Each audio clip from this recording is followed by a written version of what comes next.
第一卷从天而降，脸先着地。第一章因为做好人，所以就去死。老子想当个好人。当王维对自己坐在同座的兄弟说出这句话的时候，他手下的弟兄们都笑疯了。一直到他们看到王维的脸上终于露出了非常不愉快的表情之后，他的弟兄们才意识到，这家伙竟然是说真的。王维是谁？整个华北黑道上提起王维，哪有不认识的？黑道上知道的王维和那位大诗人可一点关系没有，他们知道的王维可是号称黑道第一金牌打手，九龙堂手下镇堂之宝，人送外号风熊瞎子的超级怪物，发起疯来连自己人都砍。将近1.9米的个头，皮肤黝黑，肌肉扎实，虽然远远没有狗熊一般体毛旺盛，甚至还能称得上是稍微有些英俊，可是却是的的确确的3Y染色体。一旦什么人被他盯上，结果只有一条，那就是死。他曾经创下自己一个人砍翻对方一夜总会打手的记录，而且浑身上下一点伤都没挂。大多数人都认为这个家伙就是缺根筋的直性子，因为他表面上虽然看起来随和无比，可经常3句话不合就会和人起冲突。就他还能当好人？王哥，你不是开玩笑吧？谁都知道，您从11岁开始就跟着九龙堂张老爷子，一直到现在快10多年了。你除了会砍人，还会干什么？一个兄弟看到这一根筋的家伙，似乎真的想洗手了，赶紧追问道：“他知道九龙堂的规矩，那笑面虎张老爷子可是连自己亲儿子都能砍得没人性的家伙。熊瞎子这种超级打手，如果不跟他了，无论跟谁都是后患无穷的。”我想了想，王维很认真的回答：“我决定去中海市钢铁厂干，那里条件还不错。”王维说的这话，所有人都信，因为所有人都知道，这熊瞎子从来不说谎，因为他根本就没有说谎的必要。但是人家怎么会要你呢？那兄弟更奇怪，中海市钢铁厂可是国家最大的国有钢铁集团，而且还是特种钢材研发和生产的基地，更是和军方挂钩的牛逼企业。你一个11岁出道的黑道打手，随随便便说去当工人就愿意？因为我有一张冶金博士学位证书。王维爆出猛料。啥？你说你有啥？不仅是那个兄弟，周围一圈兄弟几乎都不敢相信自己的耳朵。风熊瞎子有一张博士证书，这简直就像是超级玩笑一般。这些混黑道的3流打手们能有大学学历，都已经算是老祖宗坟头冒紫烟了，现在竟然出来一个带着博士学位的，还是那个号称最缺脑子的风熊瞎子。冶金博士，古德曼大学的证。王维淡淡的重复了一遍，似乎根本没有看到周围兄弟的表情。周围一片丝丝的抽泣声。古德曼可是德国老牌名校，一向严谨的德国人对于每一个从他们学校颁发出来的证书都极为吝啬，更别说给一个外国人了。你考这个干什么？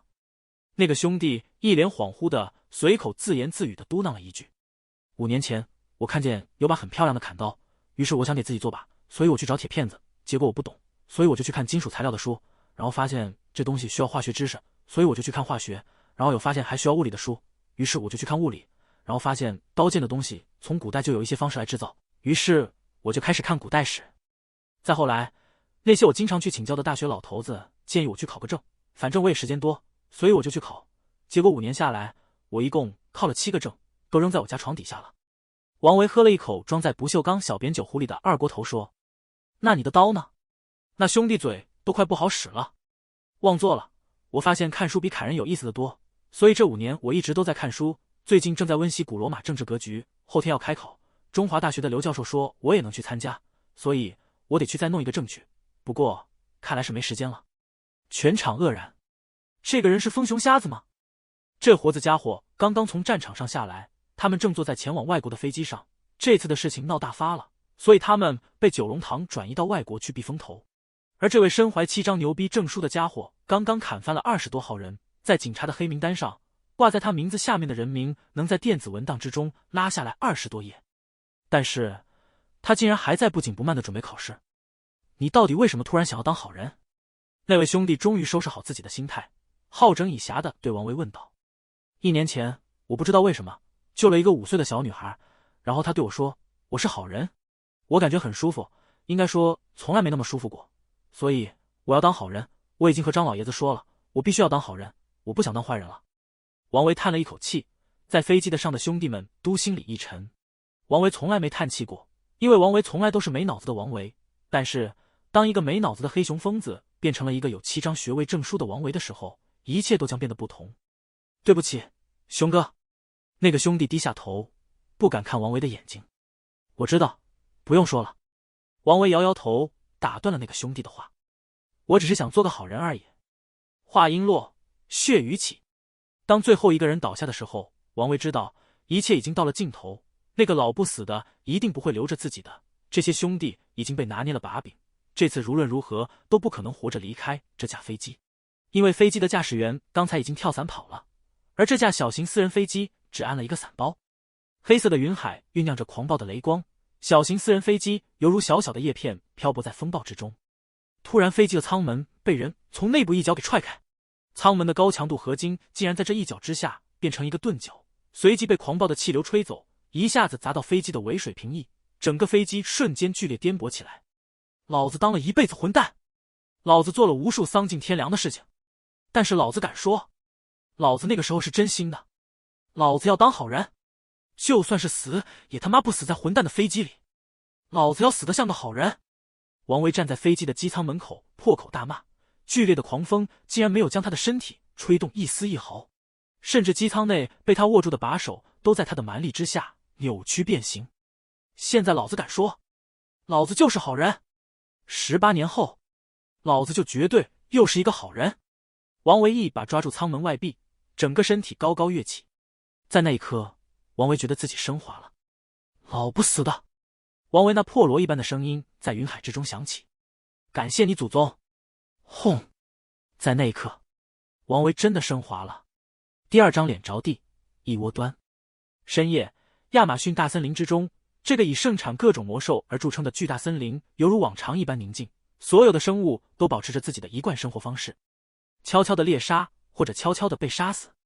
一只黑色的蝎子缓慢地移动着自己的身体，仔细看着自己眼前的那个人。那个从天而降，一头撞断了一棵粗大的古树，然后头破血流，现在几乎没有什么生气的人，鲜血在他的身前低洼地上汇集了满满一下子，而那个人基本也没有任何可能再重新活过来的可能。所以蝎子决定去看看。蝎子的官方名字就叫做萨克蝎子，一种体型只有一条狗一般大小的魔化生物。萨克的意思就是烂驯，而不像什么别的生物还带有一些优秀冠名称谓，例如能够以尾羽喷出彩虹射线的霓虹孔雀，或者是能够直接通过大地来释放土元素之力的岩石巨熊。萨克蝎子作为魔化生物排行榜的倒数第2名，论起单打独斗，他们甚至连倒数第1的疾风野狗都打不过，并不算结实的外壳根本挡不住野狗那尖利的爪牙，只能发射毒素射线的毒尾，那缓慢的速度和超级低下的命中率也几乎让这东西变成一次性伏击武器。除了正常生物之外，蝎子几乎打不过任何魔化生物，更不用说变异的、能量的、机械的、天界的、地狱的、深渊的，那些比它强得多得多得多的生物了。但是萨克蝎子是群居的，它们的族群庞大，而且对食物要求非常低，它们什么都吃，有机无机的，只要能填饱肚子，它们都能消化。事实上，它们经常通过吃一些矿石来增加甲套的金属含量，尽管其中的作用微乎其微。魔兽具有智慧，并且按照等级来说，智慧会越来越高。显然，作为魔兽之中倒数第2名的萨克蝎子缺少足够的脑细胞来认识面前的这个倒霉蛋的处境。虽然他知道这个家伙是人类，那种危险的生物，蝎子只不过本能的想要看看这个还没死的生物是不是能吃。突然，蝎子面前的那一大滩血液竟然缓缓发出红色的光亮来，蝎子吓了一跳，但是什么事都没有发生。于是他大着胆子一步步挪动到那滩血液跟前，用一个螯肢蘸了一下，放到自己的眼前仔细看看，同时他的尾巴也甲壳也从中间打开，露出里面的一条晶体来，那晶体散发出柔和的白光，将周围照亮。就在蝎子将蘸着血液的螯肢拿到自己眼前的一瞬间，一滴血突然滴下，掉在蝎子的脑袋上，瞬间就像落在海绵上的水一般，消失得无影无踪。紧接着，蝎子身体之中冒出大团黑雾，将蝎子的整个身体都包裹了进去。然后黑雾越来越大，里面似乎有什么东西在不断挣扎，绿色的电弧在里面忽隐忽现。伴随着轻微的爆鸣声，黑雾散开，一只庞大的几乎和野牛一般大小的蝎子出现在刚才的位置上。如果有人经过的话，那么那个人一定知道，这种情况就是最基本的契约过程。一个人和一个非人类生物缔结契约，非人类生物将获得人类那庞大但是却无法使用的力量，而人类则获得一个强力的伙伴，以及来自非人类生物的一些天赋技能。这是一个神奇的世界，这个世界基本只有2种生物，那就是人类和非人类。人类拥有庞大的力量，但是人类并不能使用他们的那种力量，因为这个世界的神认为人类本身过于具有侵略性，所以他要求人类和寻找自己的伙伴，善待别的生物，让非人类生物能够使用人类的力量。这种结合就好像一个燃烧效率地下的发动机突然带上了一个巨大的、充满了催化剂副油箱一般。可惜，神的设想不错，人类却比神想的更多。无数年来，人类早就找到一种和非人类生物缔结不平等条约的方式，不再是平等和非人类生物缔结平等契约，而是让生物无条件服从自己的奴役契约。人类会获得来自非人类生物的技能，同时也会获得来自非人类生物武力支持。生物和人类缔结契约会按照人类本身的素质程度让生物产生进化，就像现在这样。蝎子本身的智慧不可能知道这个大陆的历史，它只是本能的知道这个家伙的血液很厉害，却不知道是契约的功劳，于是它的不断的晃动着尾巴，发出只有萨克蝎子自己才能理解的声音。于是不多久，黑压压的蝎子群出现了。萨克蝎子之所以这么菜，却还能排倒数第2，就是因为它们是群居的生物，它们有着蜜蜂一般的社会结构，只不过这个社会群体里面所有的活动依靠的都是自觉，而没有一个蝎子王来领导。所有的萨克蝎子都是母的，所有的萨克蝎子都能自己繁衍下一代。获得力量的蝎子在和自己的同族们激烈交流着，对力量的期盼一直在这些具有初等智慧的生物灵魂之中回荡。这是一个机会。几乎是瞬间，所有的萨克蝎子都达成共识。那滩血液还不少，于是这大片的萨克蝎子拍着队伍，一个挨着一个向前，用自己的螯肢来蘸血液，然后跑到一边去滴到自己脑袋顶上。这些蝎子没有注意到，每当有一个蝎子变得更强，那个人身上的伤就会好一些，一些新的血液就会从他脑袋顶上的伤口之中涌出，一直到最后，一只蝎子也完成了获得力量的仪式，那个人浑身的伤口竟然都好了。这就是平等契约。按照契约的规定，平等契约会消除一切不良影响，同时会治疗一切伤痛。这个倒霉蛋也许是伤得太重了，以至于伤口不能一次好利索，新生成的血液再次通过伤口涌出，便宜了那些蝎子，或者说便宜了他。王伟醒了，他睁开眼就看到一只硕大的蝎子正在自己眼前晃悠，自己正身处一片看起来像是热带雨林之中的环境里，不过这里并不如热带雨林热。蝎子很大，王伟打死都想不到自己竟然能看到这么大的蝎子，那只足足有野牛一般大小的蝎子正一脸崇拜地看着自己。王维瞬间鸡皮疙瘩充斥全身，自己竟然会认为一只怪物蝎子正在崇拜地看着自己，难道是自己脑子摔坏了，都是幻觉？就在此时，王维突然感觉到似乎有人在对自己说什么，但是自己还听不懂，这种感觉很玄奥，似乎是一种自己很不熟悉但是又能听懂的语言，而这个语言的方向就来自那只大蝎子。萨克蝎子具有初等智慧，它无法表达过于复杂的事情，所以王维过了许久才终于意识到这个蝎子竟是在对说话。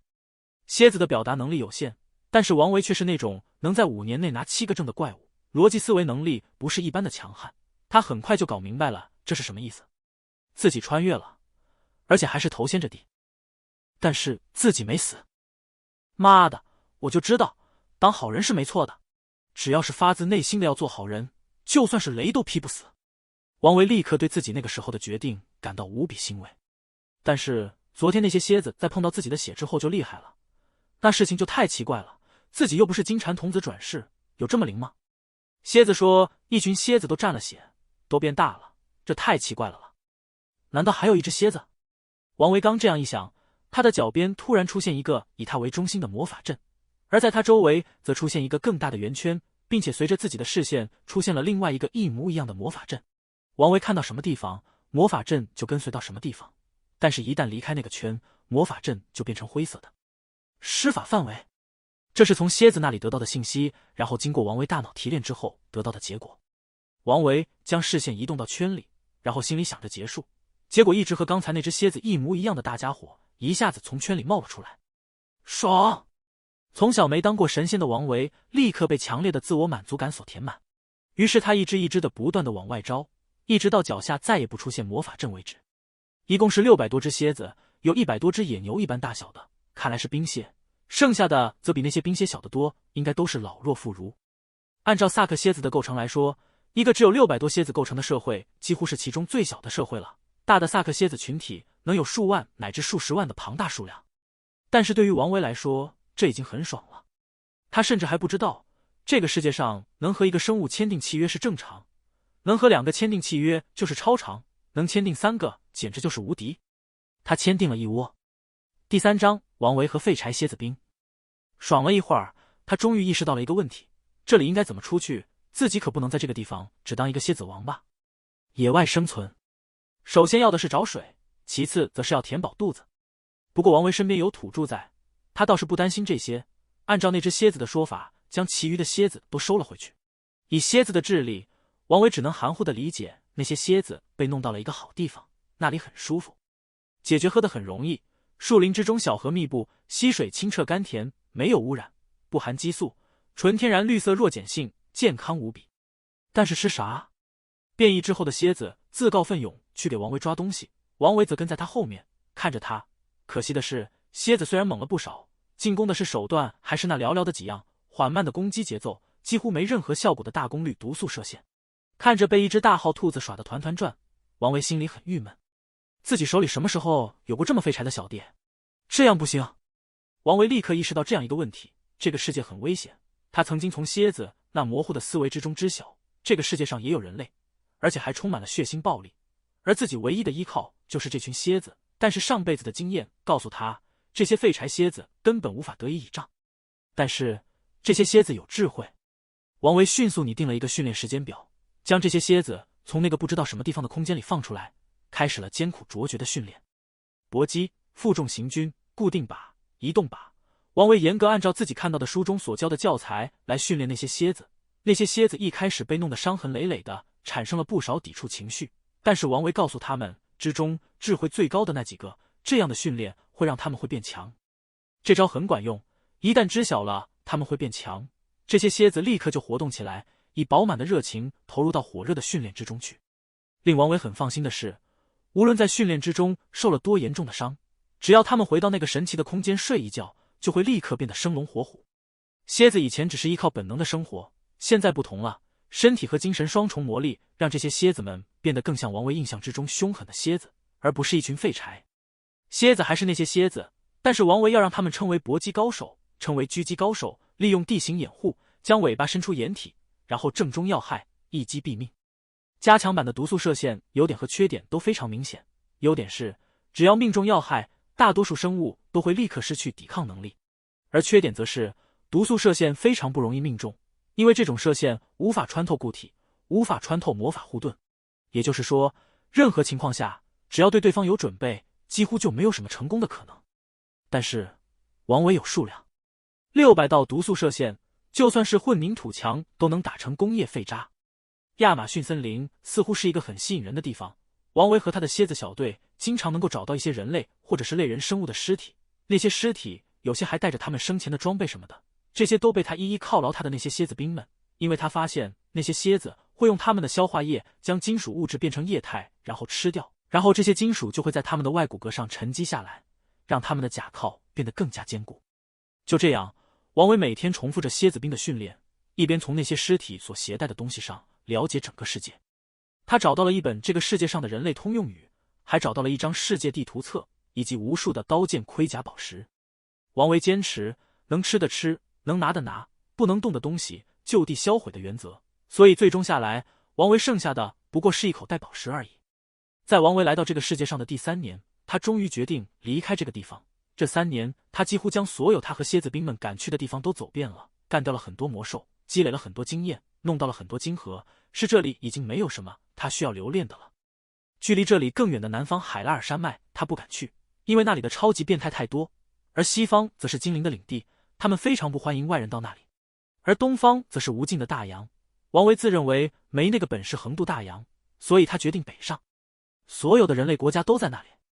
一路王维都坐在大蝎子背上，深刻体会着腿多带来的稳定移动感觉。他身上穿着一件来自某种奇怪的生物的软绵绵的皮，用一种大号蜘蛛丝缝起来，粗糙的做工一看就是出自这种从来没做过针线活的超级菜鸟之手。现在整个大蝎子窝经过3年多的繁衍，已经有超过2000只子，而冰蝎更是超过300只。虽然它们本质上没有什么太大的进步，但是对于战术和技巧的运用却比之前依靠本能的时候强得太多。王维知道冰蝎在整个蝎子家族之中的起到至关重要的作用，它们不寻找食物，只负责战斗，所以它们的结晶化的尾刺和螯肢都被巨大化，发射的毒素射线更加有力，毒性更强。所以王维有意识地加强对冰蝎的训练，让他们更加熟练地利用自己的优势。被王维定义为移动狙击手的冰蝎，唯一要做的就是只拿打，境界高深的时候一甩尾巴，一光毙命。所谓甩狙就是如此含义。这天夜里，王维依然很无聊地坐在那只最初和他沟通的冰蝎身上往北方走。野生魔化生物对于方位有着天然的判断能力，所以倒也不用王维操心，只是坐在冰蝎的背后吃着自己包裹里面的晚餐熏肉。这东西热量大，保质期长，除了味道稍微差点，实在是野外生存必备之宝。冰蝎的尾巴时刻伸得高高的，这是冰蝎在侦察时候的动作。它们尾部具有红外感应的能力，在黑夜里能够感觉到非常远距离的生物释放的热量，能够有效地躲避一些目前它们根本惹不起的家伙。然后和冰蝎心灵相通的李奇发现了什么东西。一伙人，一群正在和一群尖刺豪猪战斗的人，一共只有5个人，而尖刺豪猪却有整整100多只，但是他们却没有任何混乱或者胆怯之类的情况出现，攻防得当，有条不紊。外围的3个男子将2个女孩保护在里面，一只又一只火球从女孩的法杖之中发射出来，砸到豪猪身上，爆出一团团美丽的火焰，而3个男子宽大的盾牌则挡住了尖刺豪猪一次又一次的攻击。终于，最后一只豪猪嚎叫着倒在了血泊之中，几个人松了一口气，开始擦拭起自己被血液染红了的武器来。怎么办，蒂瓦小姐？这里已经是今天遇到的第3波群居生物了，虽然不是魔化的，但再这样下去，我们的身体或者精神肯定会有一个先支持不住，我们应该找一个安全的地方休整一下了。一个棕色头发的男子脱下头盔说道，汗水将他的头发浸得湿漉漉的，虽然嘴里似乎在对那2位小姐其中的一位说话，但是眼睛却丝毫没有放松对周围的警惕。的确是这样，我们赶快离开这里，这里的血腥味道会引来更多危险，如果碰到群居魔化生物就太危险了。到前面去，地图上表示那里有一条小河，经过小河的时候，我们将身上的血迹洗掉，这样就不会留下血腥味了。看来那个被称之为小姐的人应该是这里的头。就在此时，一道黑影突然从树林之中冲出，奔着地上的豪猪尸体就过去。几个人刚要抽出武器来，却听见那个人停在了豪猪的尸体上，扑倒在地，嚎啕大哭。小强。第4章，男人、女人和2个男人。小强，你怎么了？我们从小相依为命，孤苦伶仃，说好了将来我们一起去看这个美丽的世界，是谁这么狠心，竟然让你在这里死于非命？小强，说话呀！小强，我们还要去看那流星雨。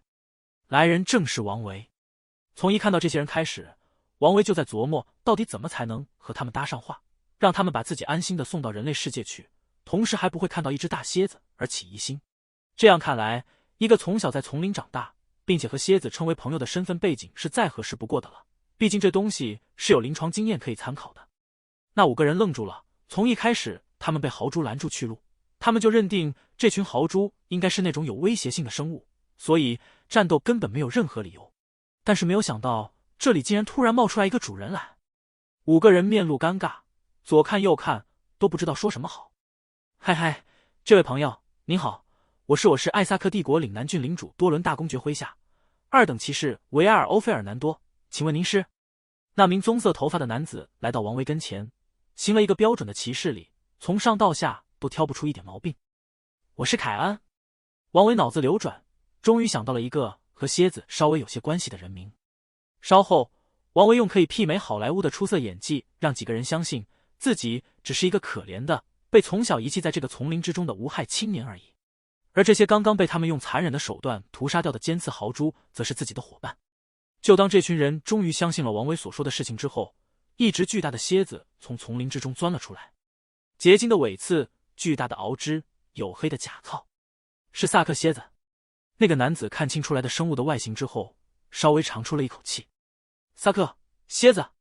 已经能够稍微熟练运用通用语的王维自然知道萨克这个单词的含义，只是这个词用在自己的蝎子兵身上到底是什么意思？没错，萨克蝎子作为契约生物之中最下层的一员，他们几乎无法战胜任何敌人，也不能给契约人带来任何天赋技能，他们的外壳连一般的刀剑伤害都无法抵御，力量甚至还不如一只未成年的疯狼，仅有的攻击手段毒素射线还无法穿越任何固体和魔法防御。身体之中的晶核除了大之外没有任何长处，属于那种就算是最低层战士练手都会认为过分弱小的生物。费尔南多看着远处缓缓爬进的蝎子说道，然后他看到了那只蝎子脑袋上一枚硕大的契约符文。这个萨，这个蝎子不会是你的契约生物吧？是的，他叫强森，岩石强森，是我的朋友。王维笑得一脸阳光。全场沉默。先是把人家豪主给杀光了，然后又当着人家的面侮辱别人的契约兽，这让奉行骑士准则的费尔南多羞愧的无地自容。他非常郑重其事地给王维道了歉，并且出于愧疚和道义，正式邀请王维加入他们的小组，等到他们的事情结束之后，和他们一起回到岭南郡。王维倒是没有对那个家伙的说法有任何不满，知道的越多他越高兴，于是他从这位善良的骑士嘴里知道了许多这个世界孩子都应该知道的事情。人类会与非人类生物签订契约，人类获得契约生物的某种技能被称之为天赋，而契约生物则会获得人类体内无法被人类利用的力量。一般人类仅只能和一只生物订立契约，少数天赋异禀的人才能够签到2只契约生物，而一些强大的家伙甚至能够签订到3只甚至4只契约生物。史料记载之中最强的战士，艾萨克帝国的开国大帝艾萨克欧阿西莫夫大帝曾经签了整整6只契约生物，而其中还有2只是来自异界的机械生物。这些机械生命给了阿西莫夫大帝带来的天赋能力，就是机械附魔铠甲和机械附魔炼巨刀，这也是只有在史诗之中才能出现的超级武器。人类会根据生物的能力大小获得不同的天赋技能，例如队伍里那位一直没有摘掉面纱的女士，她们的契约生物就是火狐，一种能够激发出火焰的狐狸。由于这2只狐狸的位阶非常高，所以她为这位女士带来的天赋技能就是4级火元素通道，一种加强施法者与元素沟通的技能，这让本来就修炼火元素法术的女士如虎添翼。而费尔南多本身则有一只辉煌狮子，这种带有光属性的狮子给费尔南多带来的天赋技能则是咆哮弹，一种利用自身斗气来进行远程攻击的技能。而对于一直跟着王维的萨克蝎子，耿直的费尔南多老老实实的告诉了王维这个世界对他们的评价，一种就算是成群出现都无需逃跑的弱小生物。对此王维只是笑了笑，因为他知道2000只蝎子成群出现，如果没有人指挥，那么肯定不是这些人的对手，但是一旦这些蝎子有人指挥，那么这些人根本没有任何生存的可能。蝎子的智慧低下，没有办法有效的组织进攻，而从来也不可能有人驯养成功这种低智慧生物，更别说能签订整整一窝蝎子了。但是王维能。这2000只蝎子如果同时使用毒素射线进行无差别攻击，这些人只有死路一条，因为再好的护甲也不能挡住所有的光线。队伍之中的另外2位男士则始终对王维的加入有一定的意见，他们脸上的厌恶几乎让好脾气的王维想狠狠地抽他们一顿。但是王维还是忍住了，因为王维崇拜的人是雷锋。王维加入之后，一行人迅速开始行动，2位小姐被请上了蝎子的后背，而王维则下来和那3个人一起走。不过除了费尔南多，另外2个人都远远地躲开单独走。一般情况下，契约兽都会在召唤空间之中，只有战斗的时候才会被召唤出来。当然，战斗也是分好几种的，大多数人都不会让契约兽亲自参加战斗，因为人是会和契约生物一起提升位阶，并且随着位阶的提升，还能获得更多更强大的天赋技能。但是一旦出现任何意外，导致契约生物死在战斗之中，那么不但那些天赋技能会随之消失，更有可能会危及到人的生命。所以像王维这样大咧咧的将契约生物扔出来的疯子实在是太少了。他们哪里知道，王维的契约生物不是按指算，而是按窝算的。许久，一行人终于来到地图上标识的那条小河，一块巨石将小河从中间截成2半正好，2位女士占据了上游，而另外2名对王维总是摆出一副狗屎脸的家伙则占据了中游，费尔南多则和王维在下游。准确地说，王维在下游收拾行李。一行人准备今晚在这里过夜，王维自然也不能自己离开，所以他爬到蝎子背上，利用蝎子尾巴的晶体照明，将这张用各种野兽皮缝制的帐篷4角固定在蝎子的4条腿上，里面垫上一些柔软的毛皮，一个相当温暖舒适的小帐篷就这样完工。凯恩先生，您真是一位艺术家，从来都没有人想过，原来契约兽也可以来做这些事情。一个美好的声音在忙碌的王维身后响起，王维回头一看，却发现2位女士已经从溪水之中沐浴归来，卸下面纱的她们并没有什么超凡脱俗的魅力，只是他们那种久居高位的气质却是无论如何也无法掩饰的。尤其前面的女孩，她那双湖蓝色的眼睛犹如纯净的毫无一丝杂质的水晶一般，就连王维都不得不感叹，一个人的眼睛竟然能够如此的美丽。如果我有一个萨克蝎子的话，我说不定还能用它来做一辆工程战车呢。王维还没有说话，另外一个声音突然插嘴进来。对此王维只是笑了笑，他对于别人言语上的冒犯一向没有任何兴趣，只是一个拙劣的小丑而已。好人王维决定放过这个白痴。这没有什么，正如这位尊贵的老爷所说的，他甚至还能做出一辆工程车来，仅仅只是搭出一顶帐篷，并没有什么好值得奇怪的。王维说：好小子，你敢消遣我？那个家伙怎么听不出来王维语言里面的揶揄？他刚要拔出拿在手中剑，却发现蝎子尾巴上那枚充当照明用的晶体，此时的光芒却变成了绿色，而晶体的尖端对准的正是自己。毒素射线这种东西虽然是最好防御的攻击方式，可是对于一个刚刚洗澡归来，身上只有贴身衣服，没有任何护甲的人来说，也足够喝一壶的了。尤其是这种已经和人签订契约进化过的二阶蝎子，死是死不了，估计会很狼狈。快住手！艾尔！那名夸赞王维的女孩突然开口，将那名叫艾尔的人给叫住，制止了一触即发的争斗。从头至尾，王维都没有回过一次头，似乎假装没看看见一般。第5章再一次好人的王维和金河。当一切都准备停当，就是晚饭时间，王维带着自己的熏肉也加入了他们的晚饭。由于他的熏肉味道非常的不好，所以倒也没有人跟他抢。当王维问到他们来这里的打算的时候，女孩明显思考了一下才说：我们来找海拉尔龙蜥，一种居住在海拉尔山脉脚下的剧毒大型蜥蜴，体长超过10米，我们需要它的金河。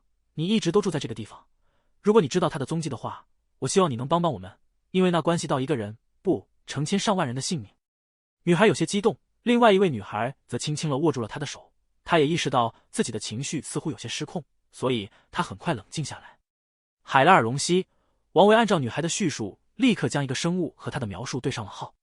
那是一只几乎没有任何天敌的生物，它居住的山洞附近数百米都寸草不生，它几乎什么都吃，而腐烂的尸体就是它最大的美味。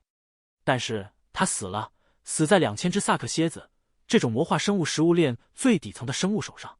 2000只蝎子的毒素射线不间断饱和式攻击，让这号称剧毒之王的海拉尔巨蜥也栽了跟头。那一战久经考验的蝎子们充分将他们平时磨练出来的技术展示出来，分批的超远程攻击将那只庞大笨重的生物耍得团团转，一直纠缠了将近1个礼拜，最终让那个不可一世的怪物倒在了王维的脚下。而王维的蝎子部队零伤亡，累得虚脱无数。剧毒的蜥蜴，那枚金河难道也是剧毒吗？王维有些担心地问道。不，恰恰相反，那枚金河唯一的作用就是解毒。海拉尔龙蜥身体内部所含的毒素，甚至连巨龙都害怕，但是它本身却没事儿，原因就是它有一颗能够解除一切毒素作用的金河。话说到这里，目的已经很明显了，女孩找这个金河是为了救人，而那个人因为中毒而十分危险，否则这种身居高位的女孩怎么会出现在这里？但是问题就出现了，如果她是身居高位，怎么会连一个像样的卫队都没有呢？就连地球的时候，那个老不死的八竿子都打不着的一个远亲出门，还带着一大堆黑衣人。不过这种事情轮不到王维来操心。你说的龙蜥金河？王维从自己腰间掏出一个口袋来，打开扎住口袋的绳子，一阵晶莹的叮当声传入在场所有人的耳朵。久经战阵，这种事情实在是熟的不能再熟了。那是宝石的声音，而且看那个口袋的形状，宝石应该还不小。听着王维翻动宝石的叮当声，这群人的心里也越悬越高。最终王维掏出来一个黄色的如同乒乓球一般的东西来，应该是这个，因为那东西死后只留下了这个。王维说。所有人再次惊呆，激烈的咽口水的声音和沉重的呼吸声此起彼伏，这简直令人难以置信。女孩瞪大了眼睛看了半天，终于憋出这样一句话来：你是怎么得到它的？这才是所有人关心的问题。我一直在丛林里面游荡，然后看到这个大家伙，他在和一只巨大的……王维这个时候故意停顿一下，并且用手比划了一个巨大的形状，这是一个简单的心理诱导，会让人在心里自己来完善整个故事。龙？女孩试探着问。对，龙，就是龙，一条龙和那只蜥蜴在打架，我只能远远地躲开。等我过了好多天之后再回去看，发现那个蜥蜴的已经死了，只留下了他的骨头和这个东西。王维说的很简单，战斗的过程一律省略，因为他知道他说的愈多，越有可能犯错。剩下的让他们自己想去吧。真是太感谢您了，凯恩先生。这枚金盒将会拯救很多人的生命，我将会牢牢记住您的无私。当我们回去之后，您会得到超出您想象之外的丰厚回报的。女孩有些激动，将那枚金盒郑重地放在自己的口袋里面，然后在口袋外面凭空画出一些奇异的符号。费尔南多告诉她，这种符号唯一的作用就是识别打开口袋的人是谁，外人没有办法打开这个口袋，而且这只口袋使用的是金丝编制而成，坚韧无比，一般的武器根本无法将其切开，实在是存放东西最好的工具。就在王维将那枚金盒交给女孩的时候，王维注意到那两位一直对自己表示出无比厌恶的年轻人双眼之中稍微露出了一丝丝异样的目光，那是一种气急败坏的担心。不过那关老子屁事，老子要当好人，还要别人来管。再一次非常感谢你，尊敬的凯恩先生，您用您的行动赢得了我的尊敬，虽然这样做很没有礼貌，但是我还是希望能够立刻回到那个需要这枚金盒人的身边。如果您能够信任我的话，请您带着这个东西，将来到艾萨克帝国的首都的时候，您可以向任何一个当地市民询问关于蒂娜的事情，他们会告诉您如何找到我的。女孩说着，一边从怀里掏出一枚金色的徽章，上面是雕刻着一只布满花纹的齿轮图案，同时她又从怀里摸出一张看起来异常古朴的卷轴来。我对您再次表示20万分的歉意，我仅以我的姓氏发誓，即使您无法到达艾萨克帝国的首都，只要您携带着这枚徽章，您一定会得到极为丰厚的回报。女孩望着王维，双眼之中充满了真诚。没关系，我也认为肯定有人会更加需要这东西，毕竟在你没有说这个东西的用途之前，我根本就不知道这玩意儿是干什么用的。王维并不在乎女孩的所要做的，相反，他为自己刚刚碰到几个人就能当一回好人而感到高兴。在他看来，女孩这种表现实在是再正常不过了，如果她不这样急着回去的话，反而还有些问题。毕竟中毒这种事情可是拖一天危险一天，只是不知道他们打算怎么回去。请等一下，小姐，我还有话要对凯恩先生说。费尔南多突然说道，然后他来到王维跟前，在王维耳边说，如果可能的话，请您首先前往西木镇，并且在那里稍作停留，我会在那里等着您的。然后对方5个人一起消失在一片氤氲的光芒之中。靠，就这么消失了？王维很郁闷，既然他们没有带着自己一起走，那就说明这次他们的目的地肯定不是自己能去的地方。不过没关系，王维已经得到了他们的地图，他们临来的时候经过的路线一直延伸到距离这里最近的小镇西木镇。第6章坏人、好人与小镇。西木镇是岭南郡最南部的小镇，那里的边缘就是一望无际的亚马逊森林。那个匆匆出现又匆匆消失的5人组就是从这里开始的他们的旅程。一路上他们制作了无数个标记，但是王维用不着，他只需要对比一下他们的地图和自己在森林里面捡到的地图，就可以制作一条足够短的路线来。但是目前王维的任务是睡觉，但是今夜注定是有一些人睡不好的。艾萨克帝国首都艾萨克城，这座以艾萨克帝国开国大帝艾萨克欧·阿西莫夫名字命名的城市有将近500万的人口，是大陆上最大的城市之一。现任国王克劳克欧·阿西莫夫正值壮年，将国内治理得井井有条，经济迅猛发展，人民空前拥护，是一个非常出名的好国王。在他统治之下的艾萨克帝国已经由一个2流强国发展成为人类世界强国第1集团之中的一员。所以总会有人在这种歌舞升平的时候做一些不可告人的东西。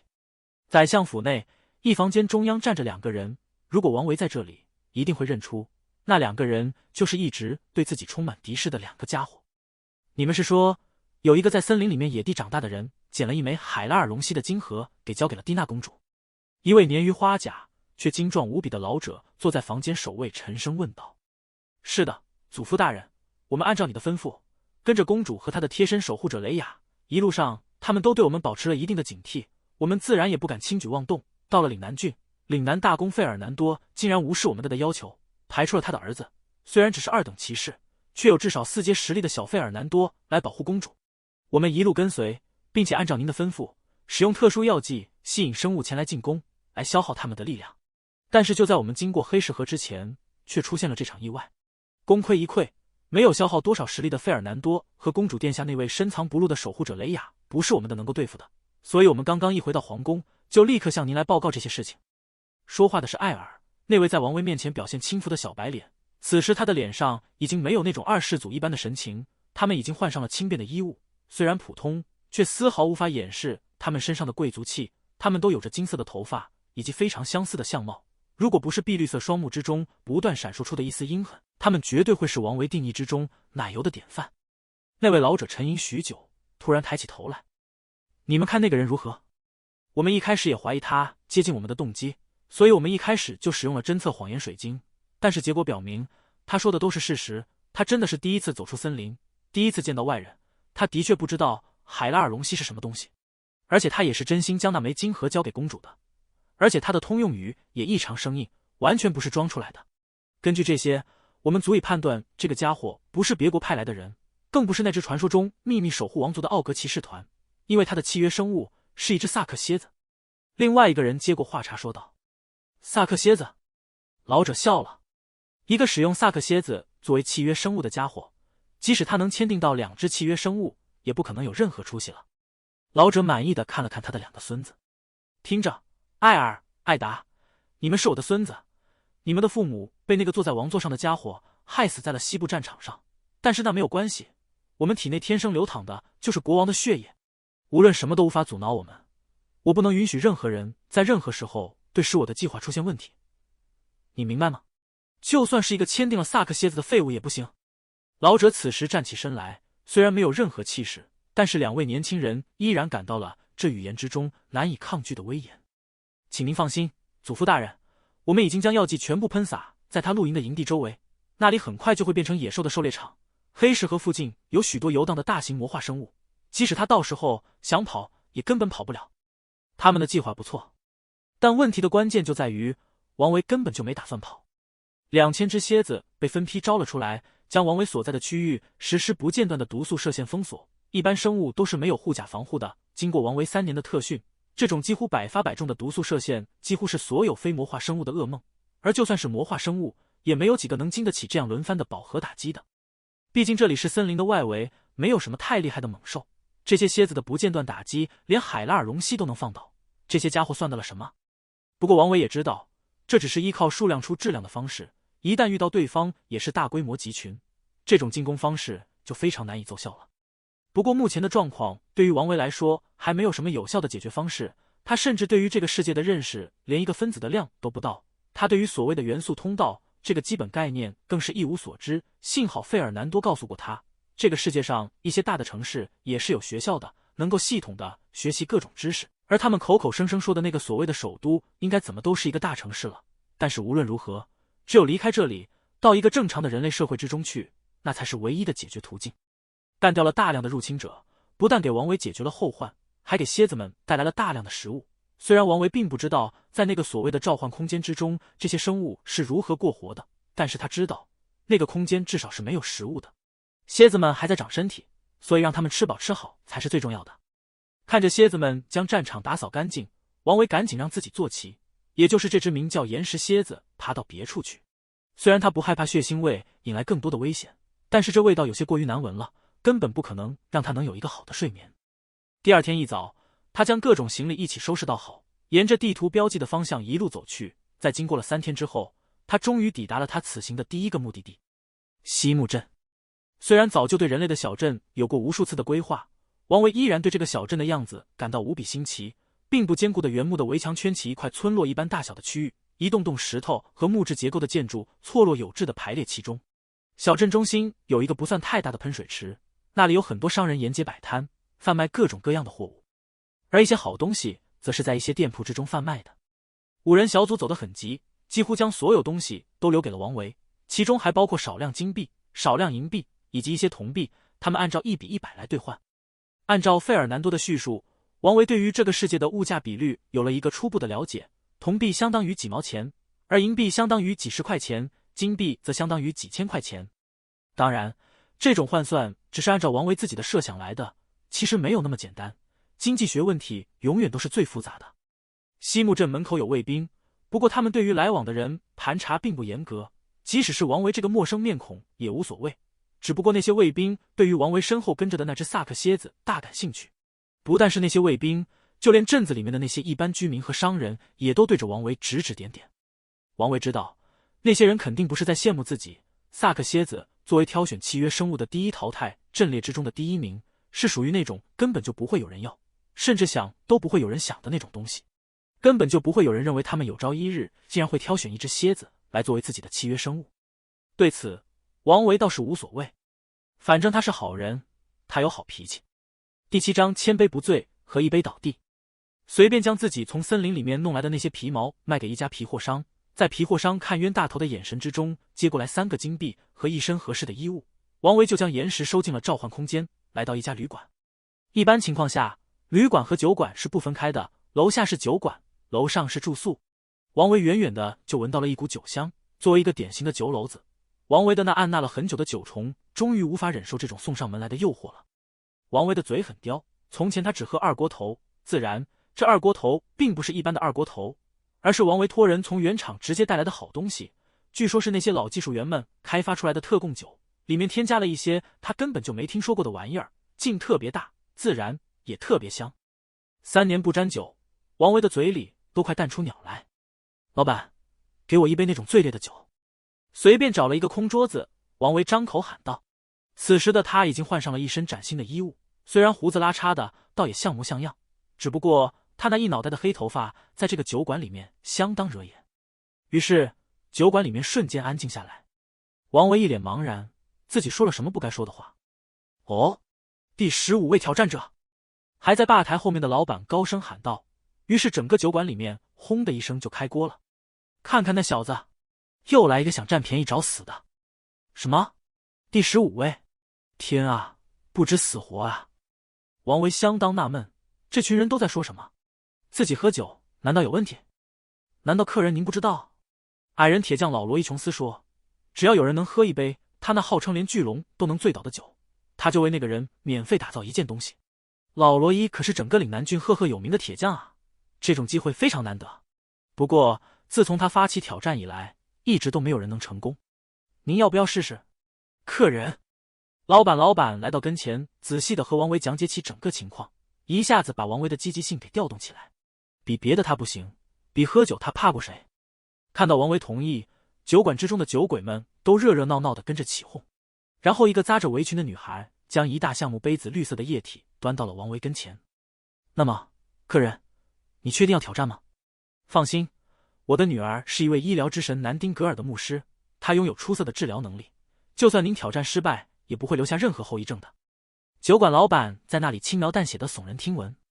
切！王维根本就不信这杯带着浓浓果香的液体能有多少酒劲，于是他一把拿起杯子咕嘟咕嘟几口就全部喝了下去。好喝，好香，好！就在王维放下杯子，刚刚想要说点什么的时候，他的眼前突然黑了一下，紧接着他开始感觉到自己的腰开始发软，周围的景物也在不断随之晃动，而且这种现象开始变得越来越严重，他的双眼竟然变得一片漆黑。就在王维感觉自己快要摔倒的时候，他的脑海之中突然泛起一种一样的感觉，一群蝎子闪烁着绿色的尾巴跑来跑去。天赋，毒素吸收！伴随着这一声在王维脑海里根本就不知道什么语言喊出来的话，王维的眼前突然一片明朗，而自己的鼻子也几乎撞在桌子上了。然后他直起腰来，一脸微笑地看着那位已经将手伸出来几乎按在王维头上的女孩。似乎没事了。短暂的沉寂之后，酒馆里面立刻充满了一片欢呼。无论什么时候，这些粗豪的大老爷们总是喜欢这种有着好酒量的同道中人。只有王维有苦自知，一杯酒竟然能引动毒素吸收的天赋，只能说明一件事，那就是王维这个有着10多年喝二锅头经验的超级酒篓子 Triple X 酒精中毒了。还只是一杯而已，也不知道是那个变态弄出这样一个东西来。王维坚信那一杯就算是纯酒精都不可能让自己酒精中毒，肯定是那酿造手法有问题。但是唯一可以肯定的是，那酒的味道实在是太香了。还有吗？我想再来点。倒不是王维急着找死，他自己的本事他自己知道，萨克蝎子其实也是能给人提供种族天赋的，但是不知道是蝎子的太弱小了还是怎么回事，萨克蝎子的种族天赋并不能依靠单个出来，而是需要数量的。王维也是在蝎子的数量上升到1000只的时候才突然领悟到了这个天赋，而到了2000只的时候他领悟了另外一个技能，剧毒星星。谁知道3000只的时候会不会还增加一个技能？毒素吸收能够将对人体有害的毒素瞬间瓦解并且吸收，以后蝎子的攻击就会有一定几率带有这种被吸收毒素的附属伤害，是一种很强悍的技能。不过再怎么强悍，王维也对这东西心里没底，否则他去进攻海拉尔龙溪的时候就直接自己顶在前面了。另外一个剧毒星星则是2000只蝎子，同时将他们的剧毒射线进阶成一只水晶蝎子，然后由王维指定一个目标实施爆破，能够形成强烈的爆炸伤害和一定范围内的剧毒伤害。2000只蝎子的剧毒很可观，没想到竟然被一杯酒折腾出酒精中毒来。王维作为一个酒篓子，感到非常失败。就在王维还想再要一杯的时候，酒馆的大门突然被人粗暴地撞开，然后一个矮小而且沉重的身影带着一身叮叮当当的金属撞击声冲到了王维的跟前。那是一个一脸周围面色红黑的矮人，一脸的胡子绑成数个辫子，上边布满了被高温灼烧的痕迹。他浑身非常强壮，整个人的比例看起来都宽得有些失调了，长相看起来非常普通，不过他那双棕色的眼睛之中却闪烁着骇人的光芒。就是你喝了我的酒！矮人打雷一般的大嗓门在酒馆的墙壁上反射了无数次，全部冲进了王维的耳朵里。就是我！王维拿着酒杯对那个才刚刚到自己腰部上面一点的矮人说道。很好，跟我走。矮人说着就拉起王维冲出了酒馆，留下一酒馆的人在那里轰然叫好。第8章折凳、萝莉和叔叔。矮人的铁匠铺在小镇边缘，里面有着作为一个铁匠所需要的所有东西。5年前，我和一个老不死的人类打赌，我说我们矮人是喝酒的行家，没有我们喝不了的酒。结果那个老不死的不信，一定要和我赌我最得意的一件作品。我一时兴起，也就跟着赌了。结果那一次睡了整整3天。于是我对他说，这种酒如果我们矮人喝不了，任何人都别想喝。结果没想到，今天竟然让你小子给碰上了。不说别的，你到底是怎么撑过来的？告诉我，你可别说你能喝这类事情。那个老混蛋往酒里面添加了一大堆魔法材料，都是能让人立刻醉倒的东西。老矮人一进屋就立刻拉着王维来到他的工作间，絮絮叨叨地说了一大堆，最终的目的还是想知道王维是怎么撑过来的。其实没什么，我只不过有一个能解酒的天赋而已。好人王维老老实实地说了，虽然有所保留，但是基本意思差不多。果然是这样，但是不管怎么说，还是我输了。你说吧，小子，你要点什么，我都能给你打出来。矮人这种物种似乎有着超乎一般人想象的洒脱，简单的一句话就能让他们的心情立刻好转，真是不可思议。不过不可思议归不可思议，这样的好事还是要占的，毕竟自己来到这个世界什么都没有。那么给我一个这东西，样子是这样的，这里也需要一根横梁，这样他们就能够折叠了，然后横着穿过来。王维按照自己的想象给老矮人画了一幅图纸。这是什么？老矮人张这么大都没见过这么奇怪的东西，他甚至无法想象那东西究竟是干什么用的。这东西是居家旅行必备之物。王维说。是夜，王维回到酒馆，提着一根棒球棍，这是矮人无法立刻满足他的要求，而送给他暂时防身用的，用料就是一般的金属，只不过比地球的棒球棍重多了。酒馆里面那些没散去的酒鬼都说王维是白痴，因为老矮人罗伊琼斯可是远近闻名的铁匠大师，脾气又臭又硬，让他打出一副超级武器来的很简单，可是又比登天还难，因为他首先要和人比喝酒，可是又有谁能比他喝酒喝得更厉害的？什么情况下说什么话？王维此时根本就不知道什么是神兵利器。深夜，一双带着碧绿色光芒的眼睛从王维的窗外突然出现，然后一个娇小的身影蹑手蹑脚地打开王维的窗子，悄无声息地来到王维的房间里，在王维的包裹里面不停地翻找。终于他找到了他的目标，他迅速拿起那块东西就往窗户那里跑。就在这时，整个房间亮了起来。王维提着棒球棍出现在窗口，在他对面是一个戴着破旧斗篷的娇小女孩，脏兮兮的都帽被放下来，黑色的头发，黑色的眼睛，嘴里叼着一块刚刚从王维的包里找来的熏肉，另外一个装着宝石的包裹则被扔掉一边，一些宝石露了出来，但是那个女孩显然没有去动那些看起来比熏肉更加值钱的东西。王维顿时爱心泛滥。对不起，叔叔，我太饿了。女孩放下嘴里的熏肉，用颤抖的声音说道，声音稍微有些嘶哑，但是难掩其清澈的本质。天籁一般。咚！王维的棒球棍掉在了地上。叫哥哥！王维的善意举动也让紧张的女孩放松了下来，在怯生生地叫了一声哥哥之后，王维立刻将自己定义为好人大哥哥之流。女孩很可爱，但是很脏，脸上都是泥土，淡薄的身体还在瑟瑟发抖。不过这时候已经没有开门的浴室了，所以王维让她睡在自己的床上，自己则抱着一块兽皮睡在了地上。倒不是王维有啥特殊想法，他就是要当好人，就好像小时候碰到流浪猫也要分给猫一点食物一样，那是纯粹想要当好人的本能而已。做了好事的王维睡得很香，不过第二天一早王维醒来，却发现女孩已经不见了，同时不见的还有2大块熏肉，以及一块他宝石包裹里面最小的一块宝石。多善良的女孩啊，连偷东西都捡最小的偷。还猫的人会在意小猫将自己家的沙发抓坏吗？别人不知道，但是王维不会，所以刚刚即使被人偷了，王维心里也美滋滋的。当然，王维之所以不担心，也是因为他把贵重的宝石金盒都放在了另外一个口袋里，他倒是不担心造成太大的损失。一早晨，王维就来到了铁匠罗伊的铺子里。昨天罗伊一夜没睡，将王维要的东西都给打造好，只是他不知道这些框框杠杠是干什么用的，于是王维飞快地将那些东西组合起来，变成了一把折凳。纯钢的，足足有200斤的折凳。王维精心地在椅子面上包裹了一层兽皮，这样坐在上面相当舒服，就连老矮人都说这种能够折叠的椅子实在是一项伟大的发明。然后王维就别老矮人都轰了出来：妈的，让我一个匠人大师来造凳子，你小子还真敢想，给我带着你的凳子给我滚蛋。临走的时候，老矮人给了王维一枚戒指，让他带着这戒指到艾萨克城去找一个叫做弗洛伊德的老混蛋，他能帮他学习这个大陆的知识。矮人的嘴很烂，但是心底善良。王维得出结论，于是王维打算收拾一下东西，准备前往艾萨克城，那里看来真的是自己必去不可的地方。不懂得这个世界的知识会让他到处碰壁，在没有惹出大麻烦之前，还是赶快融入这个世界的好。想法不错，但是麻烦并不一定非要惹才能出来，有的时候麻烦会自己出现。例如现在，一个杂货店的门口，一个身上裹着破烂斗篷的小女孩死死地抱住一个青年剑士的大腿，而那个青年剑士则不停地用手上的马鞭抽打着小女孩。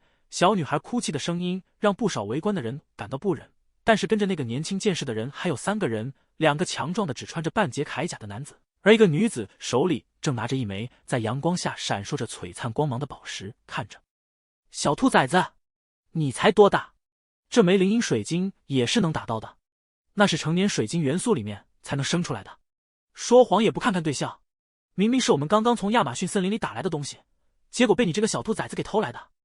年轻剑士破口大骂着，而小女孩也不还口，只是在那里抱住对方的腿，不停地哭。该死的！王维就知道，一个这样级别的宝石被一个乞丐拿走，最终一定会演变成这样的事情。只是没有想到，这些人竟然连点人性都没有。一个怎么小的小孩能干什么？抢就抢了，难道还想加上一条蓄意杀人？都给我滚开！站在外围的王维一声暴喝，破锣一般的声音让围观的一般老百姓吓得赶紧给让开了一条路来。老子昨天发善心给这小孩一块水晶玩玩，今天竟然碰到这么一群不要脸的东西，连人家孩子的东西都抢，真是他妈缺乏教养！你们是不是父母早逝，所以对社会不满，一心想要报复社会吧？王维来到青年剑士跟前，一把将还抱在剑士腿上的女孩提起来，抱在怀里。女孩的背后皮开肉绽，嫣红的血液从破败的袍子之中不断的渗出来。你是哪冒出来的？管你什么事？马上给我滚蛋！男子一脸的不耐烦，似乎有些担心于多度纠缠这件事情对自己不利。妈的，老子是好人，这事儿老子管定了。王维二话没说，抓住折凳的一条腿，对着青年剑士的脑袋就砸了过去。青年剑士一下子吓呆了，还没反应过来，结果另外2个大汉立刻抬起他们的盾牌挡在青年跟前。伴随着刺耳的金铁交鸣，2个大汉的盾牌被砸出了一个大坑，一起倒着飞了出去，撞在杂货店的墙壁上，直接昏倒。中间那个青年剑士还没来得及抽出手中的剑，即被王维一脚踢在脑袋上，整个身子在空中横着转了一圈，才落在地上，口吐白沫，直接休克。剩下的那个女子吓得呆立当场，哆哆嗦嗦的将那枚水晶交给王维，头也不回的跑了。孬种！王维鄙视的看了地上那可怜人一眼，转身进入杂货店，在老板看爷爷的眼光之中，用那枚水晶换了20几个金币，然后给女孩买了2身衣服，抱着女孩就回到了旅馆自己的房间之中。女孩的伤势很严重，不过幸好旅馆老板的女儿是医疗之神南丁格尔的牧师，这个世界的至高神是没有派系的，牧师可以给任何生物进行治疗。女孩悠悠转醒，发现了正在一旁王维，她几乎立刻就明白了怎么回事。她从床上挣扎着来到地下，跪倒在王维面前：“请您救救我姐姐吧，叔叔。”第9章黑萝莉、白萝莉、好萝莉。可以，不过……王维一脸严肃地憋了半天，终于冒出一句话来：“请您吩咐，无论是什么条件我都会答应的，即使是出卖肉体和灵魂也在所不。”停！王维一头大汗，这个还没有自己大腿高的小萝莉到底心里想的什么？不用那么严重，只要你别叫我叔叔，叫我哥哥就行了。王维说。女孩不敢相信地看着眼前的男人，虽然他有些不修边幅，头发很长，胡子拉碴的，但是从他那和自己一样颜色的双眼之中，却能够感觉到一种久违的感觉，一种纯净的、不含一丝杂质的对自己的关心。许久，女孩终于下定决心：“哥哥。”然后她整个娇小的身躯扑到王维怀中，大声地哭泣着，仿佛要将所有的委屈一起都释放出来一样。在一旁的酒馆老板和老板女儿都跟着泪流满面。其实这个小镇的人基本都认识这个可怜的小姑娘，她还有她的姐姐在1年前来到这个小镇，住在小镇外面一个废弃的矿洞的里。他们没有任何维持生计的方式，所以只能依靠乞讨或者是偷盗来过活。镇子里面人都可怜他们，所以有多余的饭菜和穿剩下的衣服都会给他们。但是一些外来者却没那么好心了，而这里由于靠近亚马逊森林，又是外来人员最多的地方，所以他们经常会被一些脾气暴躁的冒险者打得遍体鳞伤。酒馆老板的女儿已经不知道是第几次将小女孩从死亡线上给拯救回来了。王维一边默默地听着酒馆老板的女儿哽咽着叙述着小女孩可怜的身世，一边伸出手来轻轻抚摸着她的头发，一直到说完，王维才重重地叹了一口气：“走吧，去看看你的姐姐。”王维的这句话立刻就让女孩停止了哭泣。王维带着行李，抱着小女孩来到酒馆外面，召唤出岩石，两个人被岩石驮着，一路来到女孩所指着的方向，一个小镇外面丘陵之中的废弃矿洞。不知道怎么搞的，驮着两个人的岩石总是有些心不在焉。王维问他怎么了，他也只是给王维发出一些奇怪的信息回来。就算是王维这种高智商的超级人才，也搞不明白他到底想表达什么含义。两个人来到矿洞门口，矿洞很显然是矮人的杰作，对于王维来说都有些过于矮小，更不用说是那只野牛一般大小的蝎子了。所以王维让岩石趴在洞外，而自己则弯着腰抱着小女孩走进矿洞。矿洞不深，由于矮人发现这里没有任何矿藏，所以就放弃了对这里的开发，于是这里经常沦为一些流浪者的家。而现在这个家里的主人则是两个小女孩。在洞穴底部，借着手里能发光的宝石，王维终于看到了另外一个女孩，一个同样身材娇小，但是却是一头白色的头发的女孩。白色，而不是老人一般的银白色。似乎是感觉到有人进来，一直躺在一堆烂布上的女孩虚弱地睁开眼睛。王维在那一瞬间看到一双带着微弱光芒的银色的瞳孔。姐姐！黑色头发的小萝莉立刻从王维的怀里跳了下来，扑到白色头发的小萝莉姐姐身边，将整个故事颠三倒四的给她的姐姐讲了一遍。一听说面前这个男人有很多宝石，白发的小萝莉的双眼之中也立刻燃起了希望的火焰。但是随即她双眼之中的火焰又暗淡了下去。你这样做有些任性了，柯林，我们不应该要求别人为我们做到这样的。白发的小萝莉似乎有着超出一般小孩的思维方式，连稚嫩的语音之中都有着和她身材并不匹配的成熟。真是太纯洁了。在王维眼里，这两只可爱的小萝莉就好像是两只可爱的小猫一样纯洁。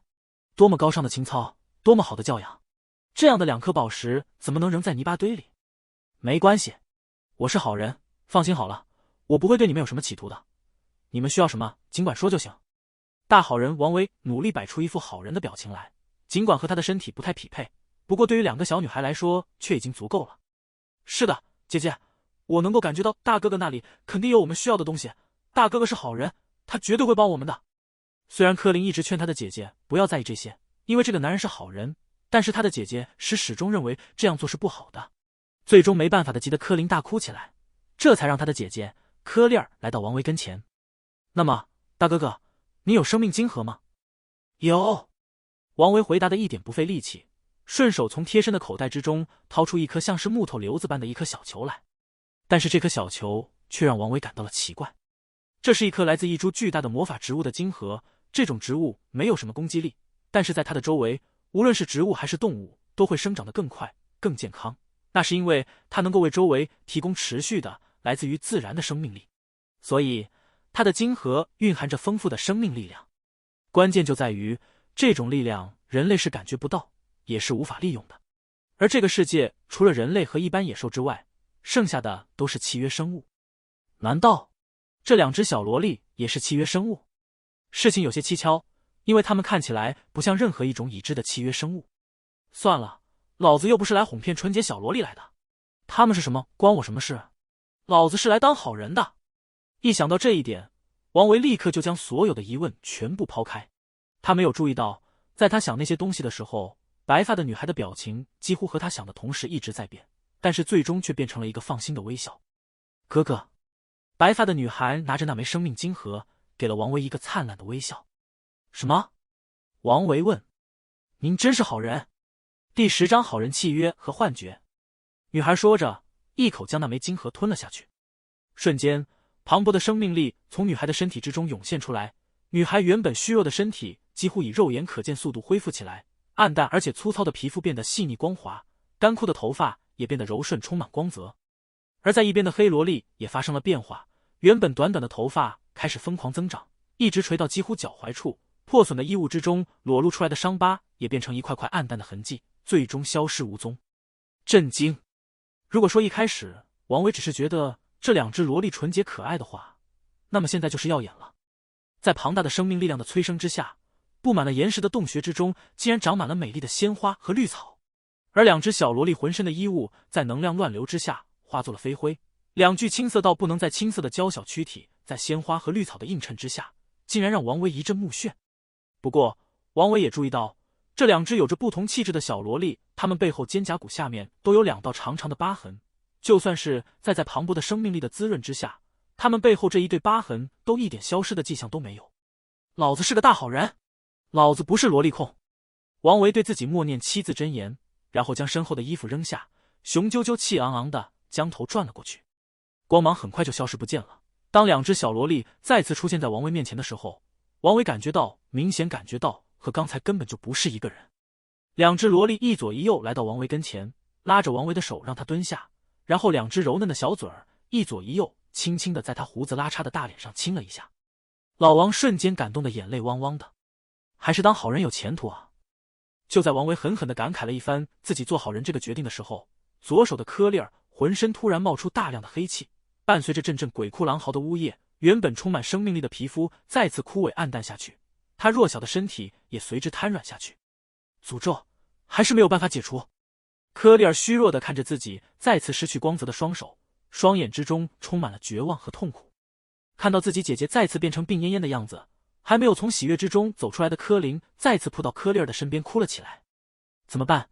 再这样下去你会死的呀。妈妈，我想妈妈，妈妈怎么还没有找到我们啊？悲痛万分的柯林哭喊着在自己面前，晶莹的泪滴在光照之下犹如一颗颗水晶一般落在地上，也落在王维的心口上。妈的！王维狠狠地骂了一句。王维一出生就没有父亲，而在8岁的时候也失去了母亲，在他的心目之中没有什么比母亲更伟大的存在了。现在看着2个可怜的小女孩伏在自己身边，一边哭一边喊着妈妈，王维心里就像堵着一块大石头一样难受。砰！王维一拳打在了一旁的石头上，一种眼看事情发生却无法阻止的无力感让他浑身难受，急需寻找点什么事情来发泄一番他的暴力因子。1拳，2拳，3拳，那块石头被王维徒手给砸成了碎石，而王维的手也变得鲜血淋漓。血！王维看着自己的手，突然想到一件事，那些蝎子无论老弱病残，那个时候只要沾上自己的血就会变得龙精虎猛的。那如果这样，说不定会有办法。但是王维又犹豫了，按照费尔南多告诉他那有限的知识来看，这应该是一种契约的过程，而任何生物对于契约都有着一定的抵触情绪。自己突然要求这样做，不会被怀疑成存心不良吧？那个，我有一个办法，但是你知道这不太好说，而且听起来有些……王维有些语无伦次地组织着自己的语言，他不知道应该怎么说才好。就算是为了对方，但是最后占了便宜的还是自己啊！难道就没什么解除契约的方式吗？王维不知道怎么表达自己的想法。没关系的，大哥哥，你应该已经知道我们其实不是人类，而我们也知道您是一个好人，所以我们相信你。王维眼睛瞬间就瞪大了，多么善解人意的小萝莉啊，多么纯洁的心灵啊，没有受到过一丝污染。可是你们怎么会这样信任我呢？毕竟我们才认识不多久。王维最终还是问了出来这个愚蠢的问题。那是因为你的心不会说谎，而我天生能够倾听真实的声音。柯丽儿带着虚弱的微笑说道。柯林，对不起，让你跟着姐姐一起受苦，希望将来有一天，当妈妈找到我们时候，不要怪我。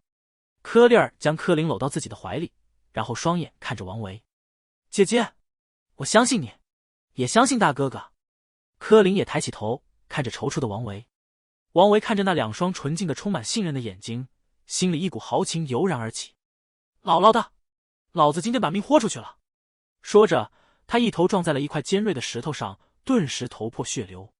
大哥哥，你在干什么？柯丽尔吃惊地看着王维的动作。说实话，我的这个契约是怎么回事我也不懂，我只知道我当时是碰破脑袋才蝎子们签的契约，而且那些蝎子说这个契约没有任何约束力，而且效果还不错，所以既然要做就要做全套，一点都马虎不得。王维不知道这个看似白痴的举动却已经让他的身影映入了一对小小的心扉，当然也沦为了他日的笑柄。王维举起柯丽儿的小手，从自己脑门上沾了一点点血，然后看着上面浑圆的血珠一点点掉落在他洁白的额头上。没效果？王维眼睛顿时睁大了。还有我。柯林也伸出手，学着刚才的动作，让一滴血掉落在自己的额头上。在那一瞬，时间似乎停止了，嫣红的血珠飞快渗入两只萝莉的额头，然后在她们光洁的前额上扭曲成一个奇异的符号，一黑一白两团浓雾迅速将两只萝莉笼罩起来。虽然看不见里面到底发生了什么，但是王维能够感觉到自己脑门子和拳头上的伤口正在飞速好转。这就是契约的力量，最高的规则，驱逐一切负面甚至神术效果，治疗所有伤痛。王维感到浑身一阵无力，瘫倒在地上。朦胧之中，他看到两个全身赤裸的天使出现在他的眼前，一个圣洁无比，翅膀上闪烁着白色的光芒，一个却妖艳异常，翅膀上燃烧着黑色的火焰。两个天使一左一右看着躺在地上的王维，嘴里不知道说着什么，但是周围却一点声音都没有。糟了，这东西还能抽取体力，老子产生幻觉了。第11章猎人、双子和脆弱的蝎子。许久，王维感觉自己清醒过来，却看到两只萝莉一左一右正坐在自己身边。一切都好得不得了。谢谢您，大哥哥，你果然实现了你的诺言，您的契约没有任何约束力，我们已经都恢复了，自由的。两只萝莉很激动，两双充满崇拜的萌萌的大眼睛看得老王同志心里暖乎乎的，连浑身一点力气都没有的身体都没那么难受了。不过这次的契约没给王维带来任何收获，没有天赋技能，没有力量增长，甚至连和两只萝莉之间的心灵感应都没有，而两只萝莉看起来也没像蝎子一般疯长。但是老王同志很高兴，又完成一次善举的王大善人决定要在好人的道路上一直走到黑。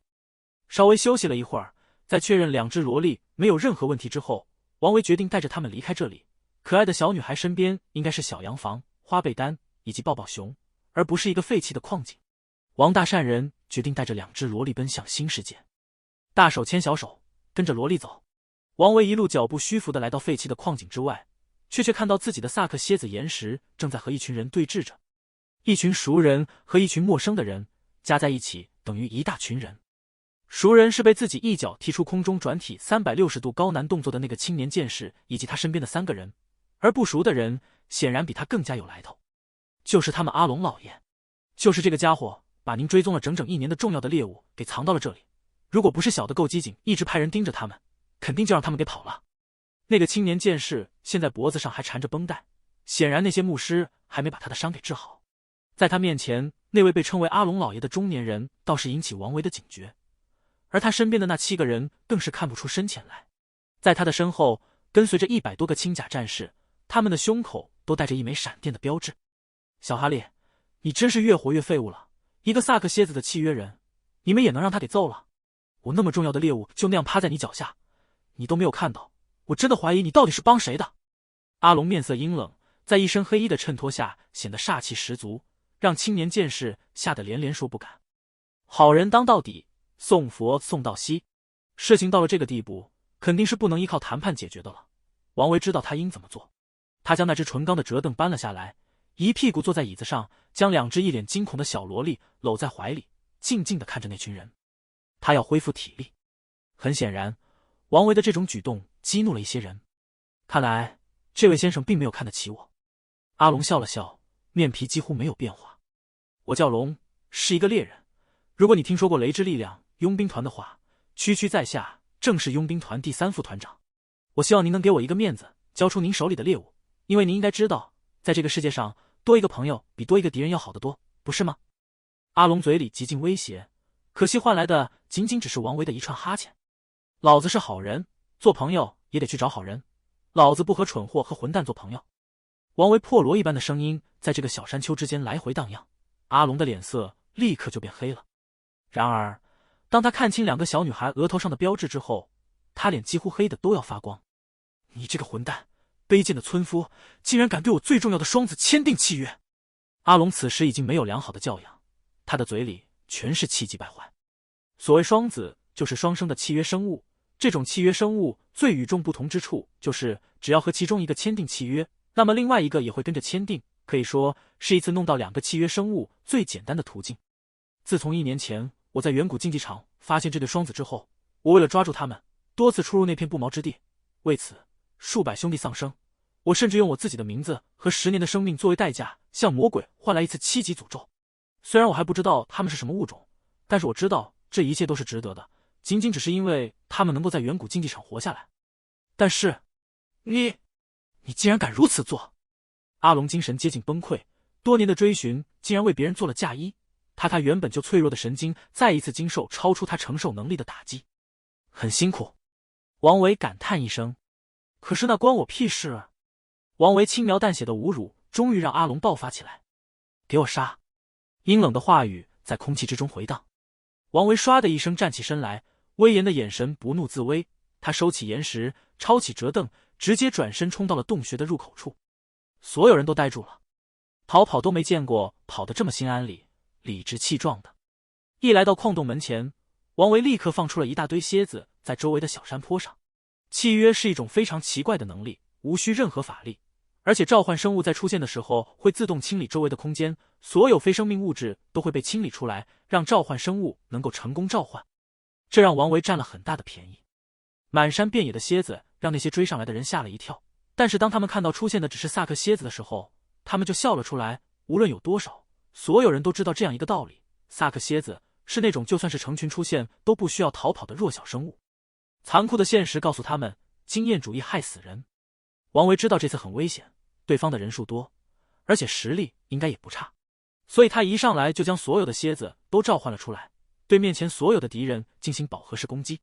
那些战士们根本就想不到这些蝎子的动作竟然如此协调统一，他们唯一的动作就是一边移动一边攻击，而且他们也不贸然冲上来，而是不断地用那些碗口粗毒素射线进行精确点射。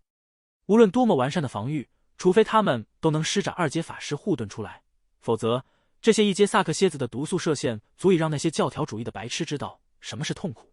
遗憾的是，这个队伍里面法师不多，法师没有办法在短时间内将所有人都保护起来。而且还不仅如此，这些射线在攻击的时候还带有一些浓浓的果酒香味。虽然一开始没什么，但是一段时间时候，这些战士开始脚步虚浮，视线模糊，身体开始不听使唤地晃动起来。没多久，一些抵抗力差的战士陆陆续续地被放倒，被冲上来的蝎子远远拖到蝎子群里去，被分成了好几半。不久，战斗结束，冲上来的那些战士全军覆没，都被蝎子分了尸，而王维的蝎子也被砍翻800多只，自动回到契约空间休养。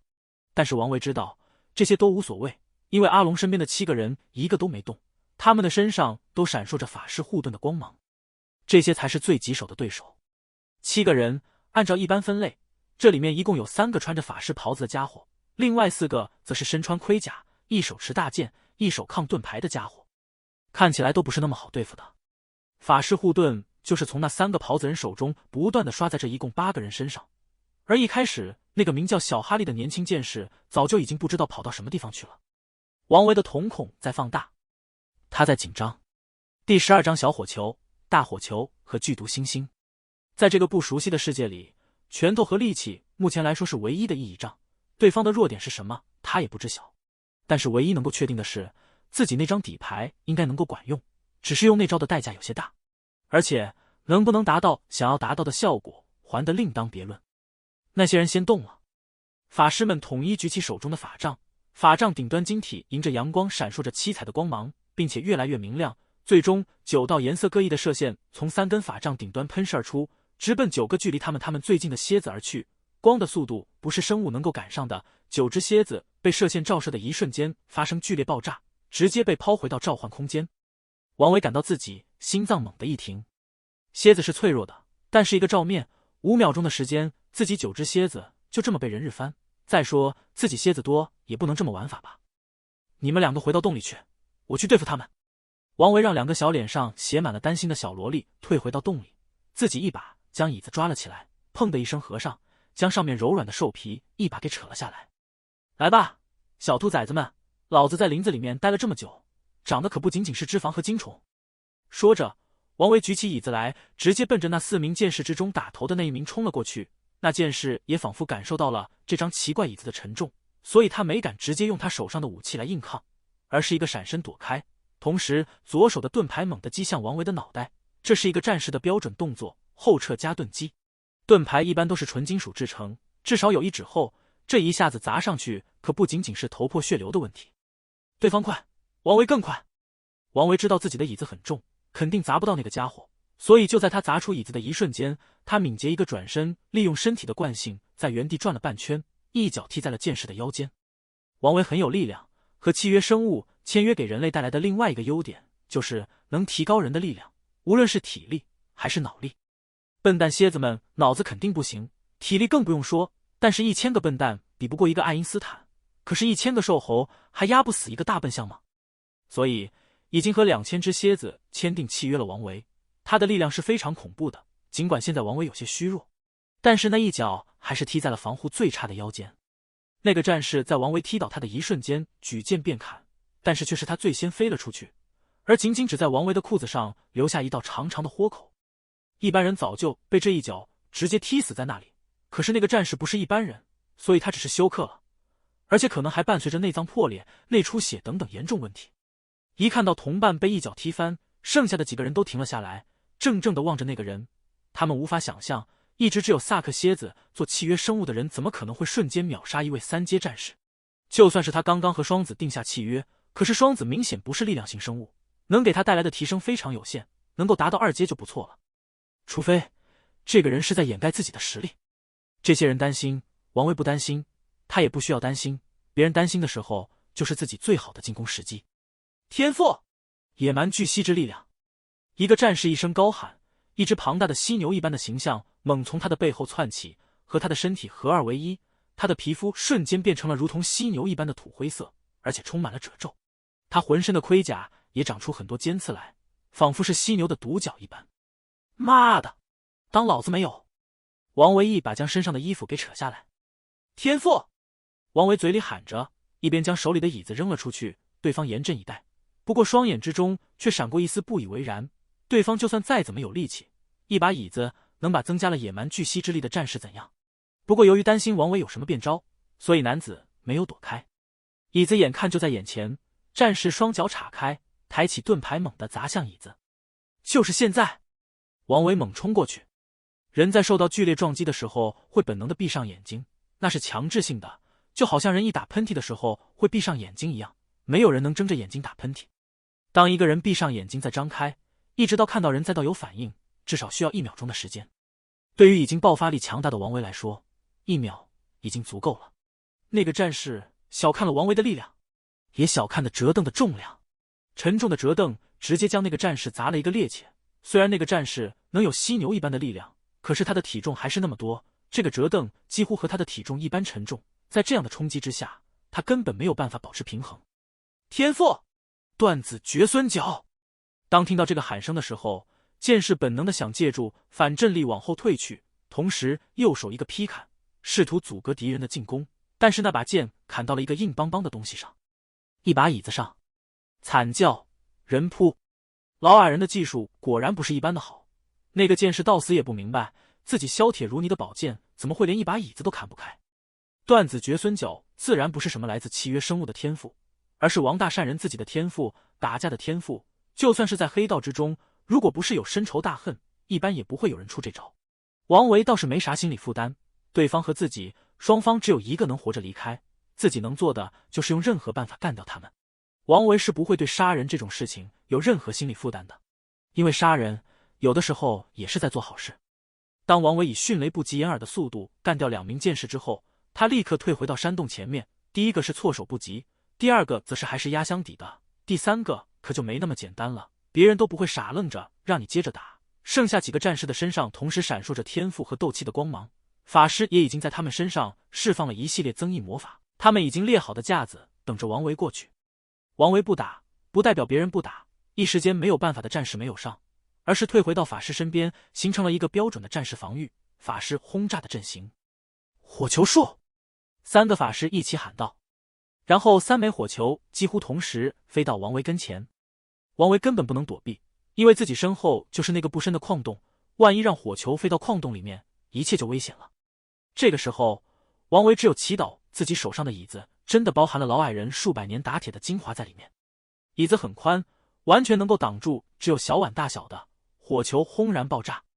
王维的身体被剧烈的爆炸震得向后退了一步。这就完了？老罗伊的技术还真不是盖的。王维刚才甚至没有感觉到有多大的冲击。灼热的皮肤，嘶哑的怒吼，狂暴的元素凝结为我等的武器。大火球术！靠！是升级版的火球术。王维知道，一般的小法术只要喊出法术的名字就可以，但是高阶法术就必须要咒语才行。妈的，这个大火球术至少是个2阶法术。怎么办？刚才的小火球都不能让他进去，大火球还能让他进去？抗！硬抗！情况根本容不得王维想的太多。3枚足足有篮球一般大小的火球带着滚滚热浪直奔洞口而来，他们是看准的王维不敢离开洞口，所以下手也格外狠。3枚火球几乎同时爆炸，巨大的冲击让王维一直向后滑了2米才停下，脚上的鞋一下子就给磨穿，赤着脚站在地上。你大爷的，当老子是大头是吧？就算是好人王维也终于被打出火来了。妈的，你们有大招，我就没有。王维狠狠地吐了一口唾沫，再次招出来满山遍野的蝎子来，就连刚才重伤的蝎子都在里面，所有的蝎子尾巴都高高翘起，绿色的光芒将周围的小山丘都变成了绿色。你大爷的，看老子的天赋！剧毒星星第13章巨剑和天使阿姨。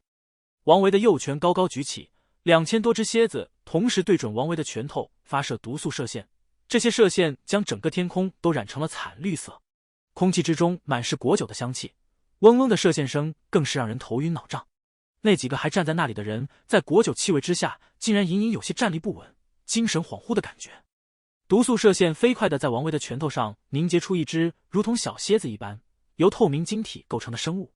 王维对着眼前的几个人猛地挥出一拳，那只带着惨绿色光芒的水晶蝎子化作一道流光，对准聚在一起的5个人就冲了过去。不好，快释放3阶法师护盾！一个战士看到刚才的一幕，赶紧对身边的法师喊道。但是高阶法术是需要念咒的，一切都来不及了。水晶蝎子在那几个人的头顶上轰的一声爆开，一片绿色的光环瞬间扫过几个人，将那些人全身都给染成了绿色。破碎的晶体刺入他们的皮肤，然后他们的皮肤开始腐烂融化，最终连同盔甲一起变成了一滩脓水。操你大爷的，这招1个礼拜才能用1次，就这么给杂种糟蹋了。要不是刚刚被抽干了力气，我他妈就一个个把你们都给砸成烂茄子。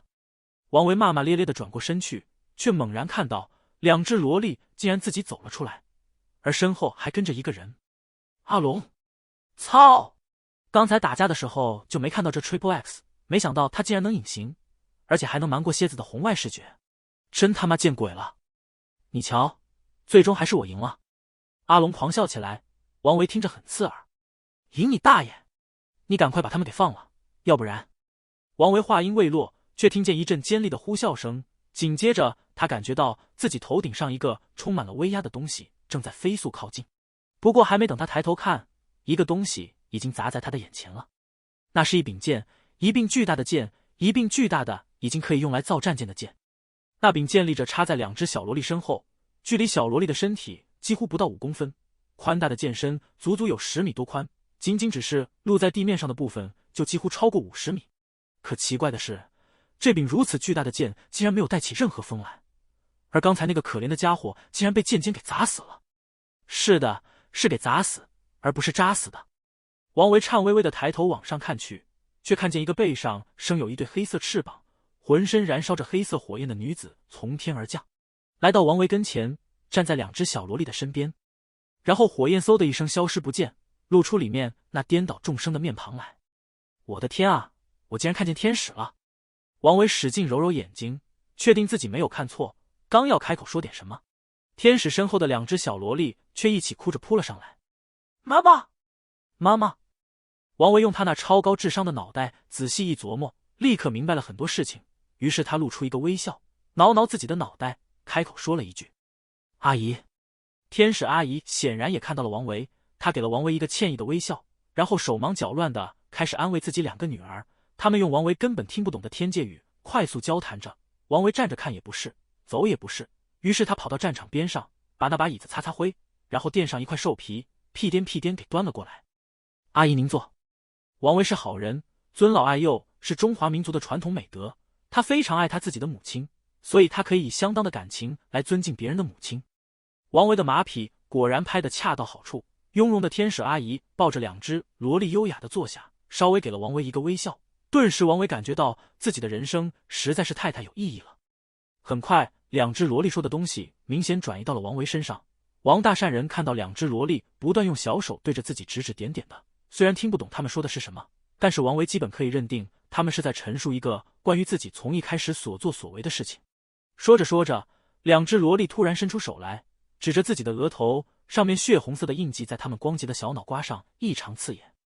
王维心里开始咚咚的打鼓，没和人家妈商量，就和人家这么小的闺女签订契约，虽然是出于好心，但是事情好说不好听。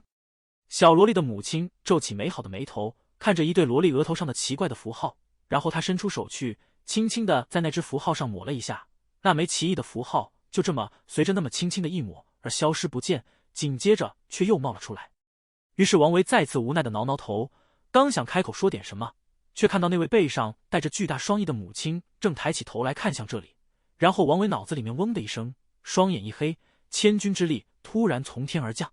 猝不及防之下，王维一下子被压在那里动弹不得，而且压力还在不断变大。压力来得快，去得也快，当他再次站直了身体的时候，却看到那位母亲已经笑颜如花地站在他的面前。你是一个出色的年轻人。那位年轻的母亲说，你有着坚强的意志，纯净的灵魂，还有着与众不同的力量，但是这些并不足以保护我们的女儿。那位母亲继续说道。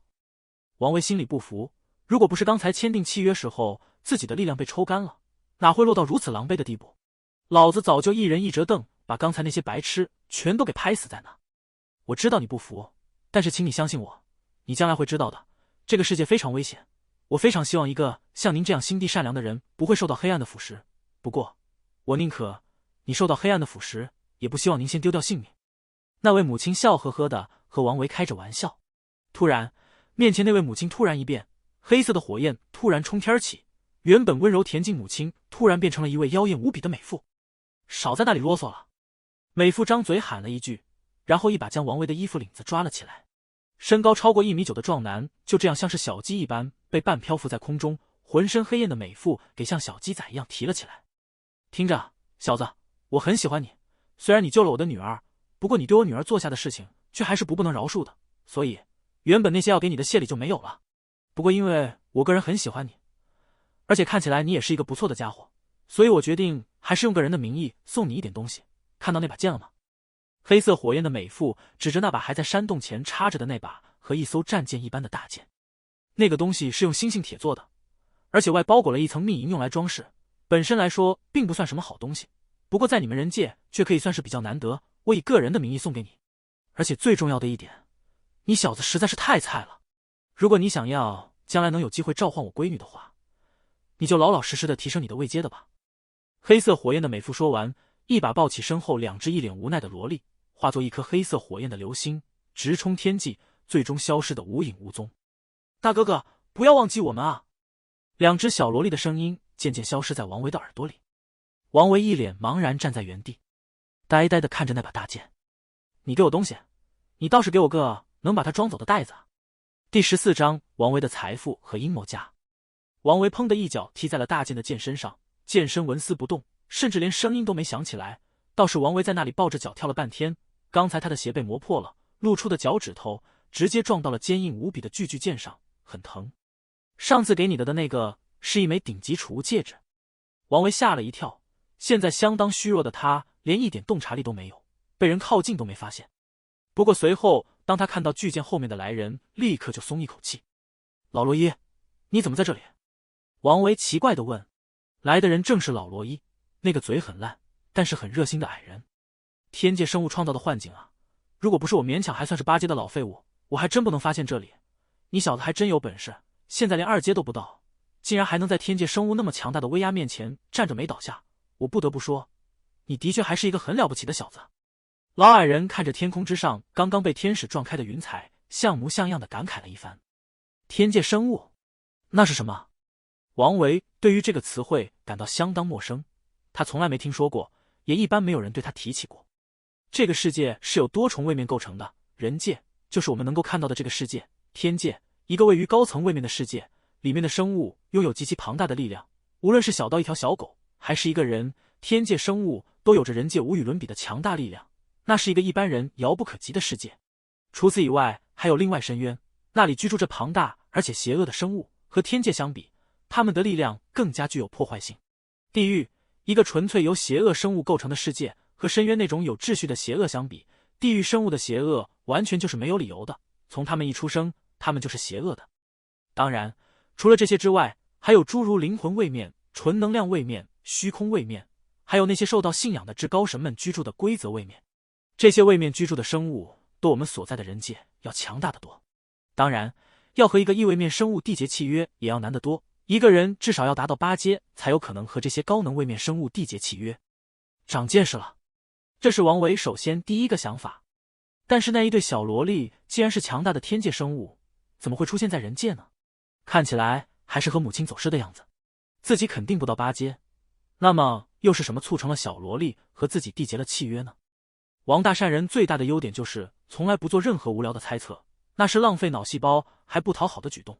推理是根据条件推出结论，但是现在明显只能瞎猜。既然这件事已经过去，那么就已经和自己无关。现在的关键问题是如何将那个东西弄走。这个储物戒指能将这把剑装起来。王维对于老铁匠给予的这个物品表示严重关切，因为这枚戒指实在是太小了，而且也太过普通了。王维对于这东西能把这块数百吨的铁板装进去表示怀疑。那是我和那个老混蛋打赌的赌资，是我的信物之一，我还以为你会使用储物戒指。老矮人一脸郁闷，这枚储物戒指可以将它装下，你放心，这和物品的重量无关。这东西就算是你救了蒂娜的报答吧，幸好小费尔南多从首都回来，对我说起这件事，我才原来你就是那个救了蒂娜小姐的小子。王维按老罗伊的指示，将那么戒指上滴上一滴血，然后戴在自己右手食指上，对着那柄巨剑一点，眼前庞大的威势瞬间消失，一个深不见底的长条大坑留在原地。那位倒霉的阿龙早就不见踪影，被已经无法估计重量的大剑渐渐砸中而死，估计也算是古往今来死的最可怜的一个人了。不过您老还真厉害，那个阿姨那么厉害都没发现你。王维由衷赞叹，不是没发现，而是根本不屑于理我。你还不知道，其实我早就来了，不过一直被压制在洞里面出不来。老矮人十分郁闷地说。一直到老矮人离开，王维都不知道为什么看着自己的手上装着巨剑的指环，脸上的表情不断变换，一会儿希冀，一会儿懊悔，依依不舍的样子，看起来他不像是那种对这枚指环那么小气的人。回到镇子，刚才发生的事情简直就和一场梦一样，但是更加说明了一点，在这个世界上，法律的效力是非常低的，至少人口买卖、聚众斗殴、管制武器什么的，那些在以前世界上至少需要躲躲闪闪的才能做的事情，在这里都几乎可以拿在明面上。这就是说，拳头大的才是道理。王维明白了，镇外发生的事情一点都没有被别人注意到。王维在酒馆顺利的见到费尔南多，这个善良的骑士一见到王维，立刻热情的拥抱上来，并且强烈要求王维立刻跟着他到岭南郡的首府狮子城去。其实，你知道，我对这个世界根本一无所知，我希望能够获得这方面的知识，越多越好。对于王维想要学习知识的想法，费尔南多也一并答应。费尔南多就是岭南郡大公老费尔南多的儿子，在他们府上有着豪华的书籍藏量。艾萨克城，宰相府内，失败了。果然，那个人并没有那么简单。能够独立一个人在亚马逊森林里面生存的人，无论如何都不可能这么简单的。现今艾萨克公国宰相威尔斯一脸严肃地看着他的2个孙子。对不起祖父，这是我们的失误，请您放心，我们一定会弥补。阴影部队的人即将前往那里，他们将会亲自将那个家伙的脑袋带回来。艾尔急切地表达着自己的心意。对于这位祖父，他们不敢在他的面前有任何推脱责任之类的借口。这位已经在位30年的老宰相的阴狠毒辣和冷血无情已经被他的敌人无数次的证实过，就算是他的亲孙子，他们在他的面前也感到无尽的胆怯。很好，但是并不需要了。根据我的消息，那个男子已经和小费尔南多一起踏上了前往岭南郡的路。虽然小费尔南多只有区区4阶的实力，但是他从来没有使用过他契约生物的力量。一个4阶辉煌狮子的能让小费尔南多发挥出至少5阶的力量。更何况作为费尔南多大公唯一的儿子，将来岭南郡的继承者，他的周围始终都会跟着，至少会跟着一个人。那个人是谁？不需要我说，你们都清楚。是月影狮子巴辛，那个由于受到阴影诅咒而天生就是不可被探知的灵魂行者。艾尔和艾达同时倒吸一口凉气。那位灵魂行者的成名几乎可以追溯到现今费尔南多大公爷爷的年代。从那个时候开始，这位无法被看到的战士就已经成为费尔南多家族的守护者，保护着继承了费尔南多这个名号的人。曾经一个人砍翻了200斯巴达狂战士的铁血战将。我一直说过，谋士先谋士，分析所有的情况并且做决定，贸然出手只会让你们在战斗之中吃亏。所以让那个人来吧，来到艾萨克城，无论国王给他什么奖励，我都会让他成为历史，而且是那段永远不会被人提及的历史。威尔斯冷冷的表情让他的2位孙子打了一个寒噤，那是一种危险的信号，那意味着这位阴狠的老人真的生气了。第15章矮人、硬通货和那个女孩。不得不说，费尔南多不愧是受过高等贵族教育的贵族，对于大陆的历史、人文、科技、魔法知识几乎无一不晓，而且温文尔雅，还十分健谈，对于王维提出的问题知无不言，言无不尽。这是王维最喜欢交的朋友类型，和这样的人在一起，王维不需要在自己脑袋后面安一个眼睛。而这个时候，他也知道了为什么当时那个号称自己有8阶的老铁匠罗伊为什么会有如此那种对戒指依依不舍的举动。因为这个世界上星星铁和密银的数量实在是太过于稀少了。星星铁是一种出产于天界的稀有金属，在人界的数量少到几乎可以用大海捞针来形容。这种金属在所有金属之中有着最高的能量惰性以及最高的金属强度，却有着非常低的比重。用它制成的盔甲能够有效抵御任何形式的纯能量攻击，简单来说是一种魔法免疫金属。一般人如果能够在武器之中加入一点经过炼金术士炮制出来的星星铁粉末，那么这把武器哪怕只是一把菜刀，更是能够列入高级武器的行列。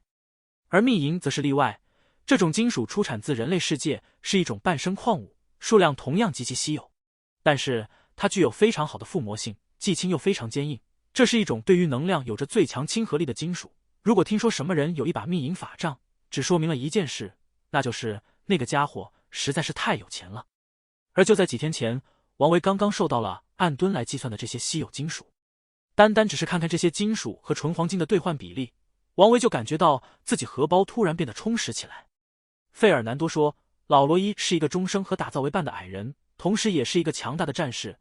8阶的位阶让他几乎站在类人生命所能够达到的最顶峰上，只差一步就能够进入圣域的他，却突然放弃了继续修炼，而是不断的在打造上摸索。他在100年前在矮人铁匠里就颇有名气，但是由于他低调又低调的性格，现在几乎已经没有人知道他是谁了。怪不得老罗伊听说这把巨剑是用这种稀有金属制成的，会有如此的表情。作为一个矮人来说，这些金属实在是太诱人了。但是老罗伊是一个早在几百年前就已经闻名于世的8阶强者，既然已经说了那东西给了王维，他自然不好意思开口再要。一路上，王大菜鸟终于知道了这个世界的神奇，同时也对于自己在这个世界的定位更加明确了一些，获得更强的力量，当一个更好的人。这就是好人王维梦想之中最快乐的生活。岭南郡位于艾萨克公国南部，在灰龙脊背山脉以南一片巨大的沃土，从这里一直到亚马逊森林之内200里，这就是岭南郡。整个艾萨克公国最肥沃的土地都在这里。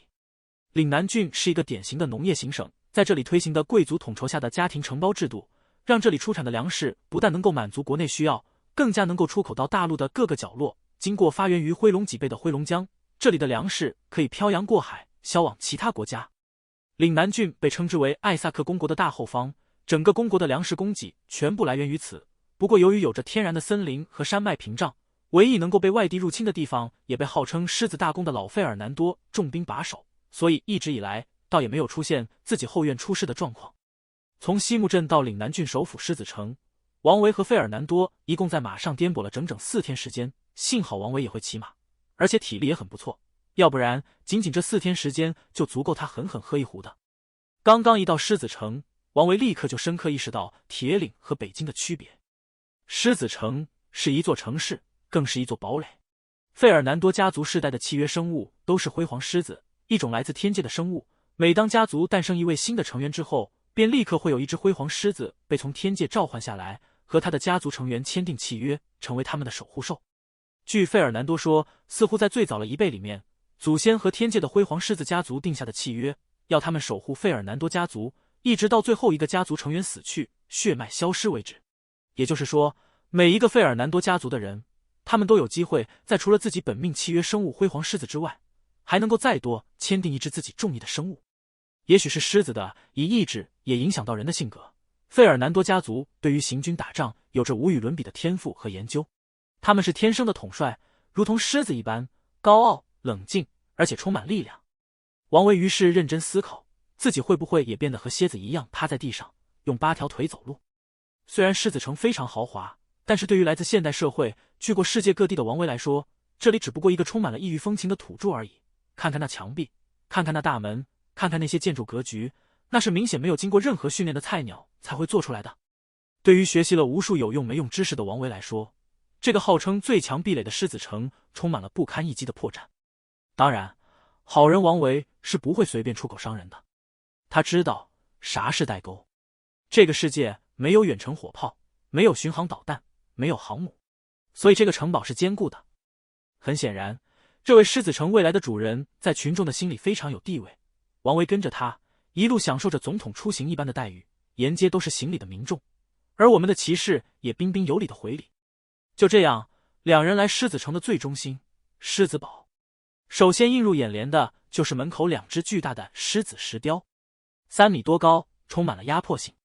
果然是狮子堡，王维心里暗叹一声。一进门，王维就听到有打斗声，同时还有一个少女以及男子的呼喝声。穿过门廊，一个巨大的院子出现在王维眼前，一个少女和一个老者正在院子里面比划着。看着这样的情景，费尔南多给王维露出了一个抱歉的笑容，他刚要开口，却被王维一把拉住。看看，王维说，那个少女虽然个头上比不上那位老者，身手上却从来不吃亏，一招一式十分好看，斗气缭绕，眼花缭乱。不过王维很快就发现里面的漏洞实在是太多。那位老者有时明显能够看到破绽，也会把自己的拳头偏移一部分。高手，怎么样？你觉得谁会赢？几天来和王维的交流，让小费尔南多知道王维其实也是一个好武之人。看到王维在聚精会神地看着院里的比斗，小费尔南多也有了兴致。老者如果不放水，女孩会在10秒钟之内输掉；老者如果还保持现在的状态，女孩会在半个小时以后输掉。如果老者存心要输，那么女孩随时都有可能会胜利。王维原本说话声音并不算小，再加上院里打斗声，王维没在意，稍微提高了一些声音。停！原本正在打斗的女孩娇喝一声，自己首先跳出战局之外，然后一脸不满地看着王维和站在王维身边的小费尔南多。你说我会立刻输掉？女孩来到王维跟前，将拳头放到身侧，那对人表示尊重的一种姿势，可见少女家教非常良好。是的，是我说的。第16章女孩猫儿和世界。王维一向敢做敢当，他直视着面前的少女。这是一个和费尔南多有着7分相似的女孩，身上穿着宽松麻布练习服，的头上缠着厚厚的头巾，将所有头发都包裹在里面。褐色的双眼纯净而不含一丝杂质，脸蛋上带着一丝潮红，殷红的小嘴随着沉重的呼吸将一股幽香带到王维跟前，一对可爱的小虎牙随着张开的小嘴若隐若现。那你来。女孩摆出架势来。露娜，不要胡闹，这位是哥哥客人。一看到女孩竟然要和王维对上，小费尔南多赶紧出来喊道。名叫露娜的女孩小嘴一撅，竟然不屈不挠的狠狠瞪了他的哥哥一眼。结果我们的骑士只能非常无奈的对王维投去一个抱歉的笑容。在费尔南多看来，还不到2阶的王维和自己妹妹打架，完全就是受欺负。没事儿，切磋一下而已。王维笑呵呵的对费尔南多说道。然后他稍微做一些热身活动，将筋骨活动开，然后对那里蠢蠢欲动的小女孩招了招手。感觉被人瞧不起的露娜小脸通红，二话不说，一个抢步冲到王维跟前，抬手一拳直接对准王维的肚子打了过去。由于女孩的个子比较矮，而王维个子又有些高，所以女孩这一拳对准肚子是最明智的选择。在这一拳打中王维的一瞬间，王维猛地一个收腹，趁着女孩一拳没有击中，力气最末，双手一把抓住女孩的手腕，腰部一个用力，随着女孩一声惊呼，女孩那娇小的身体顿时在空中划过一道弧线，同时王维猛地一勾，将还在半空之中没有落下的女孩脖子一把勒住，在她落地的瞬间，一脚踢向女孩的膝窝，女孩吃力不住，直接趴倒在地上。同时，王维直接用膝盖顶在女孩的腰上，让她无法发力。整个过程仅仅用了不到5秒时间。女孩被王维控制下，趴在地上剧烈挣扎，她的力量之大，甚至连王维都有些吃惊。这个小小的身体之中，有着连王维这个蛮力狂都有些支持不住的力气。要知道，王维就算是在地球，也是那种能够徒手掰钢筋的变态。尽管现在王维没有动用2000蝎子为自己叠加的力量，那也足以让王维感到吃惊。因为那个女孩子也没有使用斗气，在这种情况下还能做出这种程度的挣扎，这个女孩难道比自己还变态？不过一想到对方是费尔南多的妹妹，王维立刻就感到有些后悔。这些动作都是身体本能，以前做出这套动作之后，被自己放倒的倒霉蛋肯定会在脖子或者腰椎之间有一个先断掉的。想到这一点，王维赶紧松开自己的手，还在挣扎之中的露娜感到身上的压力一松，立刻一缩头挣了出去。结果这一下子却把她头上的围巾给碰掉在地上，露出里面一头棕色的秀发以及一对毛茸茸的耳朵，像猫一样。眼看到王维突然将注意力集中在自己的耳朵上，女孩呀的一声尖叫，转身冲回到了房间里面，留下一脸尴尬的费尔南多和比他还尴尬的王维。想必这位就是凯恩先生吧？早就听我家少爷提起过您，您慷慨地帮助了蒂娜小姐，却没有想到您的格斗技术也是如此厉害。我还是第一次看到有人这么快就赤手空拳地赢了露娜小姐呢。首先打破沉默的是那位老者，费尔南多家的老管家，一个和蔼的老人。您谬赞了，只是运气，运气。王维立刻表现出适时的谦虚，这个老爷子能够轻松放倒自己，王维非常清楚这一点。请和我来吧，老爷正在客厅等着你们的到来。经过剧烈运动，脑门上却连一丝汗意都没有的老管家说道。刚才的那个是露娜，我的亲妹妹。一边往大门走，费尔南多一边对王维说道。她是我们家族之中100年才出现一个的灵魂行者，一个从一生下来就和自己的契约生物共生的人。他的身上有着我们家族辉煌狮子的灵魂，让他的身体也带有一些狮子的特征。费尔南多给王维解释道，这件事情在整个狮子城乃至整个大陆都不是什么秘密，非常可爱。王维做出如下结论。谢谢您的夸奖。费尔南多说，在他看来，王维完全是出于礼貌才这样说的，一个有着动物耳朵的女孩子，无论如何看起来都是非常奇怪的吧。不是夸奖，是真的。我早就听说过这种有着猫耳的女孩，却没有想到却是这么可爱的样子。王维真的不是撒谎，要知道他以前在地球上见到的猫儿女都是非常可爱的。谢谢，不过露娜是狮子耳。看到王维真的不是撒谎，费尔南多由衷感谢了一声，顺便纠正一个错误。从正门进入会客厅，王维一眼就看到那位有着狮子一般耀眼金发的男子，他有着王维非常羡慕的大块头，一身合体却并不奢侈，毫无任何装饰和点缀的衣服，双眼之中时刻迸发出久居上位者常有的那种骄傲，却并不给人以傲慢的感觉。父亲大人，在金色狮子荣光的照耀之下，我顺利地完成了我使命，将凯恩先生带回家中。小费尔南多微微欠腰说道。你做得很好，我的儿子。老费尔南多的嗓子有着异常的磁性，甚至还带着一丝丝野兽的吼叫的气息。说完这句话之后，老费尔南多仔细盯着王维看了看，不错，能够那么快就击败露娜，你果然有着与众不同的力量。大公赞赏的看着王维的样子，您谬赞了，只是露娜小姐和我并不熟悉的缘故，只是小伎俩。王维谦虚地说，他在周围大公的双眼之中看到了一个上位者应有的全部特征，他知道应该如何和这位大人打交道。事实证明，一个能够久居上位的人总之比较健谈，而且说话有着无与伦比的艺术性。坐在客厅之中，王维在这位父亲的语言领导之下，几乎连祖宗18代都给交代了出来。幸好王维早在森林之中就已经给自己确定了一个完美的身份，一个就算是搞刑侦的人都查不出的完美背景，那就是弃儿。一个从小就被抛弃的人，再加上王维对这个世界真的一无所知，再加上他那非常生硬的通用语，再加上王维其实根本就没撒谎，一切都变得真实起来。当天，王维在狮子堡的一间客房之中住了下来。狮子堡里面藏书不少，于是原本就非常喜欢看书的王维看似沉浸在书本的海洋之中。在狮子堡，王维一共住了1个多月。这1个多月的时间之内，王维几乎把所有有关常识性的东西全部看了一遍，也让他对于这个世界的构成开了眼界。这里是一个奇异的世界，一个人类和其他生物共生的世界。人类拥有左右生物之中最强大的力量，但是这种力量是隐藏着，无法被人类使用的。但是人类可以通过契约的方式来获得属于自己的契约生物，也就是自己蝎子兵一样情况。契约生物要么是魔化生物，要么就是异位面生物，它们都有着与众不同的能力。但是如果这种能力和人类发生契约之后，就好像遇到催化剂一般，可以瞬间提高很多个档次。这里所有生物都是有位阶概念的，从1阶到人类能都达到的最高9阶圣域，这是一般人类能够企及的最高定点。而在那之上，从10阶开始就是超越人类的领域了，那里是天使、恶魔或者更高一点的神的位阶。但是这里的天使不是一般意义的神的使者，他们之中也有信仰的不同。他们叫做天使，只是因为他们自称是天空之子的缘故。真正的神从来不直接干涉任何事情，他们即便降下神谕，也不会直接影响任何这个世界的走向。事实上，这个世界的神更像是一些超脱的世外高人一般，冷眼看着世界的变化。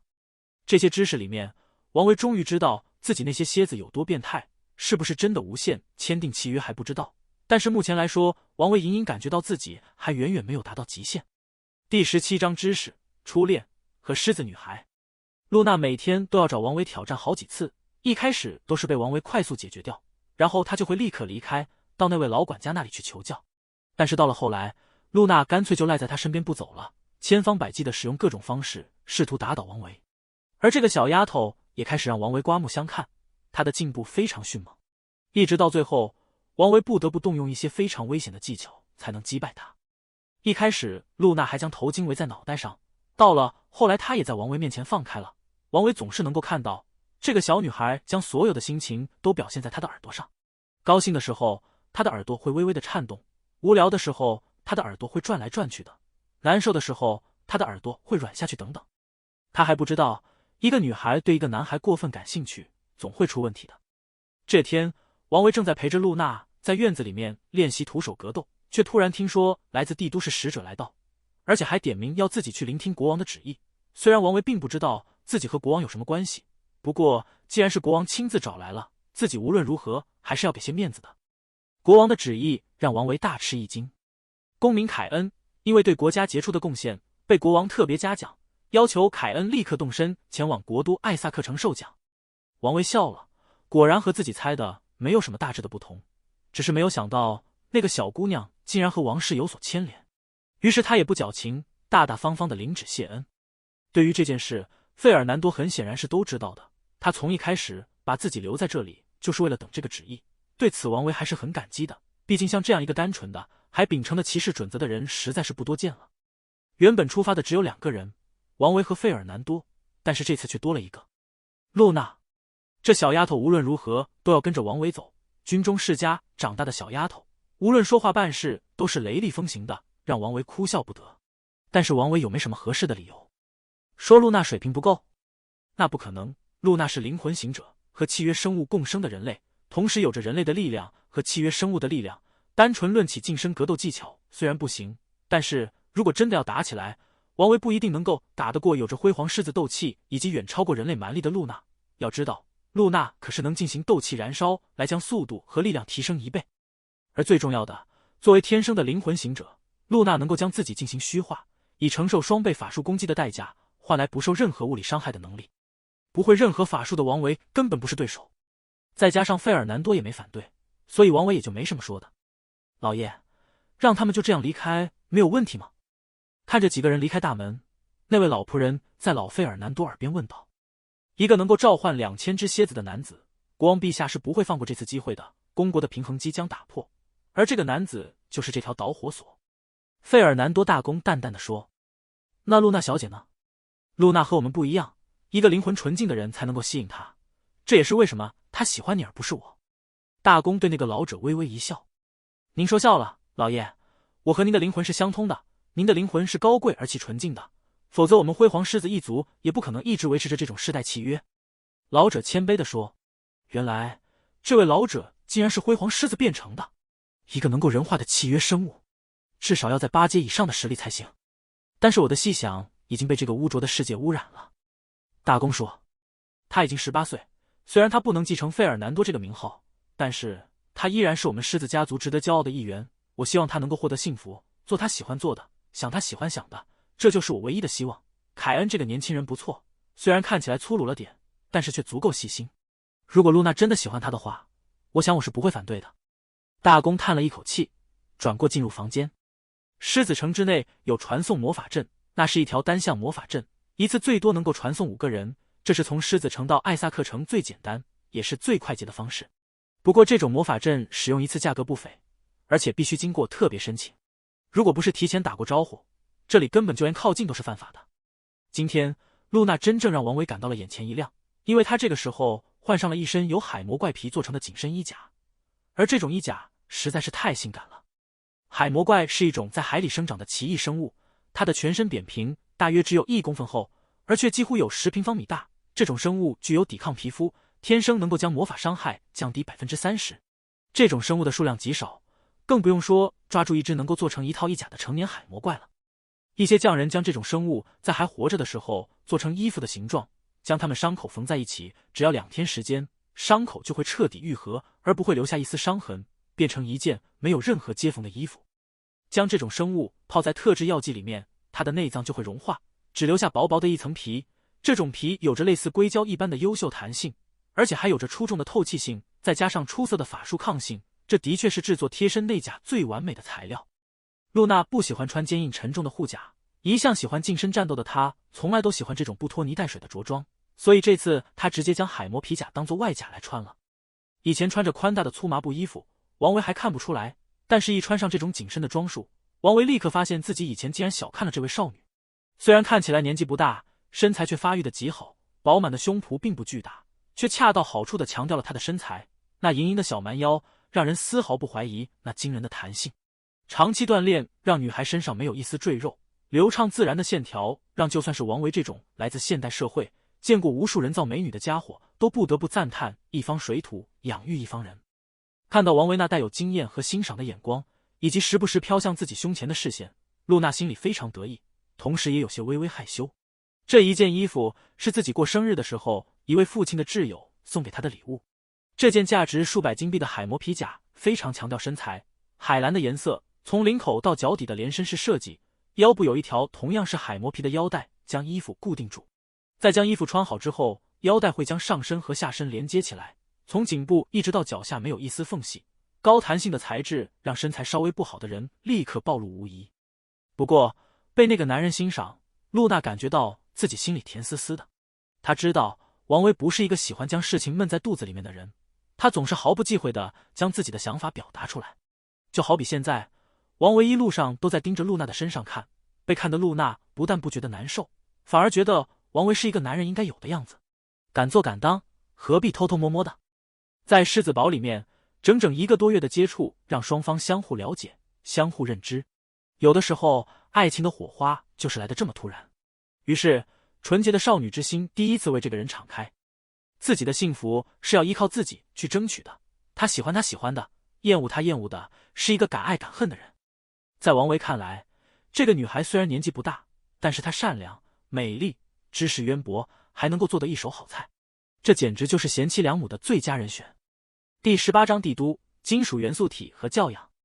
所以，即便两个人没说，他们之间的暧昧关系都已经异常明显了。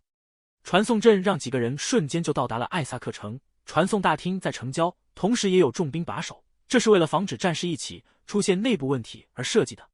跟随着使者，一行人乘坐马车来到王宫驿馆，请在这里休息一夜，明天一早国王将会召见你们。使者充分体现了国王的架子，态度不冷不热，不咸不淡。幸好王维并不是无所事事，他还要去找老矮人铁匠罗伊嘴里说的那个老不死的。从来都知道时间宝贵的王维不会浪费任何时间，他很快就来到他的目的地——艾萨克皇家魔武学院，大陆上最大的学院之一。老罗伊说的弗洛伊德，如果没有重名的话，应该就是这里的副院长、大炼金师弗洛伊德。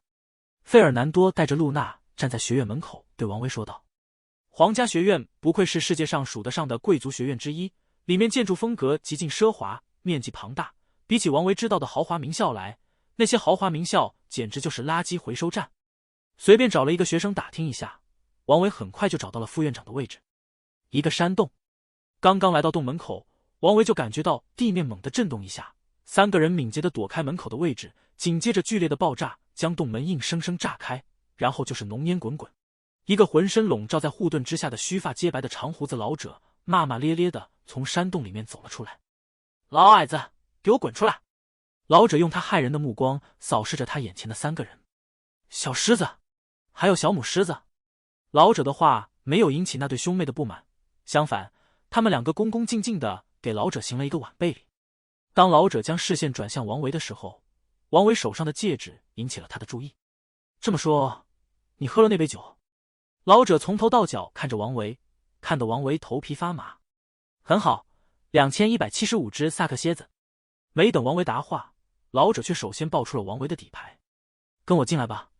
那杯酒看来的确是给你准备的，也果然只有你这种人才能够承受得住那么猛烈的魔酒。”老头叹了一口气，转身首先进入山洞。山洞里面到处都是爆炸过后的痕迹，一些奇怪的风元素正在房间里面将充满化学气味的空气吹出去，一些水元素正在冲洗被爆炸弄得乱七八糟的墙壁的地面。“欢迎你来到我的实验室，孩子，我就是这个实验室的主人，4级术士，6级魔药师，6级元素法师，7级炼金术师弗洛伊德，你们脚下土地的所有人，皇家学院唯一的聪明人。”老者的开场白很无敌：“您好，老先生，我就是喝掉您无敌之酒的人，没有等级的战士，2175只蝎子的拥有者，千里迢迢来这里看您炸实验室的一个好人。”王维按照老者说话语境自我介绍道：“好小子，有个性。好吧，我知道了，那么让我们进入主题吧。”老者领着王维一行一路来到一个小房间里面，虽然是山洞开凿出来的，却不知道使用什么手段将墙壁处理得异常光滑，看起来就好像经过简单的墙壁找平一样。“听着，我和那个老矮子打赌，结果我输掉了，所以按照赌约，他可以从我创造的生物之中随便找出一个东西来带走，而且他的那柄风暴之锤也可以拿走。不过前几天他说他的风暴之锤不要了，直接送给你。既然如此，你就可以带走2样东西。您说的这些都没问题，我只是奇怪，您是怎么知道我的蝎子数量的？”王维很奇怪这件事，难道别人一眼都可以看得出来？“当然是那个爱喝酒的老矮子告诉我的，他看到了你小子和那些自命不凡的佣兵们的战斗，然后一点点数的。”弗洛伊德很理所当然地说。“那么我应该怎么做呢？”王维乐于助人，但是人家要给报酬也是合理的事情。“很简单。”老者将他们带到了一个奇怪的房间里，那里有着各种各样奇怪的元素生物，看起来都不像是自然生长而成的。比如刚才看到的那些水元素、风元素，还是有火元素。和这里随便一个生物订立契约，这些生物都是我创造出来的，所以和他们订立契约是无视任何缔约规则的。当然，你也看到了，这些生物虽然有些不同寻常的本事，不过如果用来打架，肯定是没前途的。老者指着屋子里奇形怪状的元素生物说。王维一头冷汗，在他看来，这个房间里面的生物都实在是太出人意料了，大多数都缺乏任何美感，就算是大咧咧的王维都感到很难以接收，更别说是一脸厌恶的露娜了。所以，王维最终在露娜的建议下，选择了一只在墙角里面的奇怪生物，一只浑身金属黑色的圆球。“哦，这个东西。”老者陷入了沉思。“其实这个东西我也不知道我是怎么制造出来的，虽然这是我最得意的作品之一，不过由于时间太久远了，可能这还是在我老师的指导之下完成的。它是一种金属元素生物，它的全身都是金属，能够将金属吸收到自己的身体之中，合成自己身体的材料，甚至连号称无法炼制的星星铁都能吞噬。如果它不动弹，你甚至可以把它当做一只普通的金属块。听着弗洛伊德的解释，王维总算找到了一种他能喜欢的东西出来。按照自己的程序，王维用一根针扎破自己的指尖，现在他已经不再做用脑袋去撞石头这种蠢事了。在嫣红的血珠没入那个蜷缩在那里不动的金属圆球的一瞬间，一个那枚奇异的符号再次出现，只不过没有任何云雾效果，那只金属圆球只是稍微变大了一些。同时，一种奇怪的精神感觉被建立起来，那是一种能够指挥自己手脚一般的血脉相连的感觉。同时，王维也知道了这东西到底有什么用。它能够进行金属吞噬，通过吞噬金属来让自己成长。理论上来说，这东西是没有胃口限制的，只要吃它就生长。它还能无限制分裂，通过分裂复制一个具有空白灵魂的身体出来。所谓空白灵魂，就是说这种生物灵魂里面没有任何一丝意识，只要有命令，它就能做任何事情，是一种典型没有装应用软件的全裸操作系统。分裂出来的身体是单独的个体，但是又有着相互共享的感觉。在王维的控制之下，这只稍微长大一点的金属球在地上滚来滚去，或者变出一只手来，抓起一块废弃的即使金属就吃了起来。好可爱啊！一旁的露娜跑了过去，一把将地上圆滚滚的金属球抱了起来。啊，她的身上还软乎乎的，还有温度呢。露娜轻轻地用小脸蹭着这只金属球，金属球仿佛也感觉到露娜的善意，也亲昵地来回蹭着露娜的脸，同时发出一种带有金属色彩的亲昵的声音来。那个老人家真是一个好人。离开山洞，几个人在离开学院大门的时候，王维突然说：“什么？”费尔南多没听明白。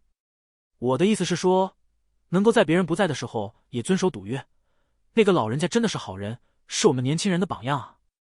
王维提着风暴之锤，一把在王维看来几乎就是在实心铁棍上安装了一只小号啤酒桶一般大小的锤头的奇怪武器。露娜肩膀上停留着一只带着黑色金属光泽，被命名为钢弹的金属元素生物。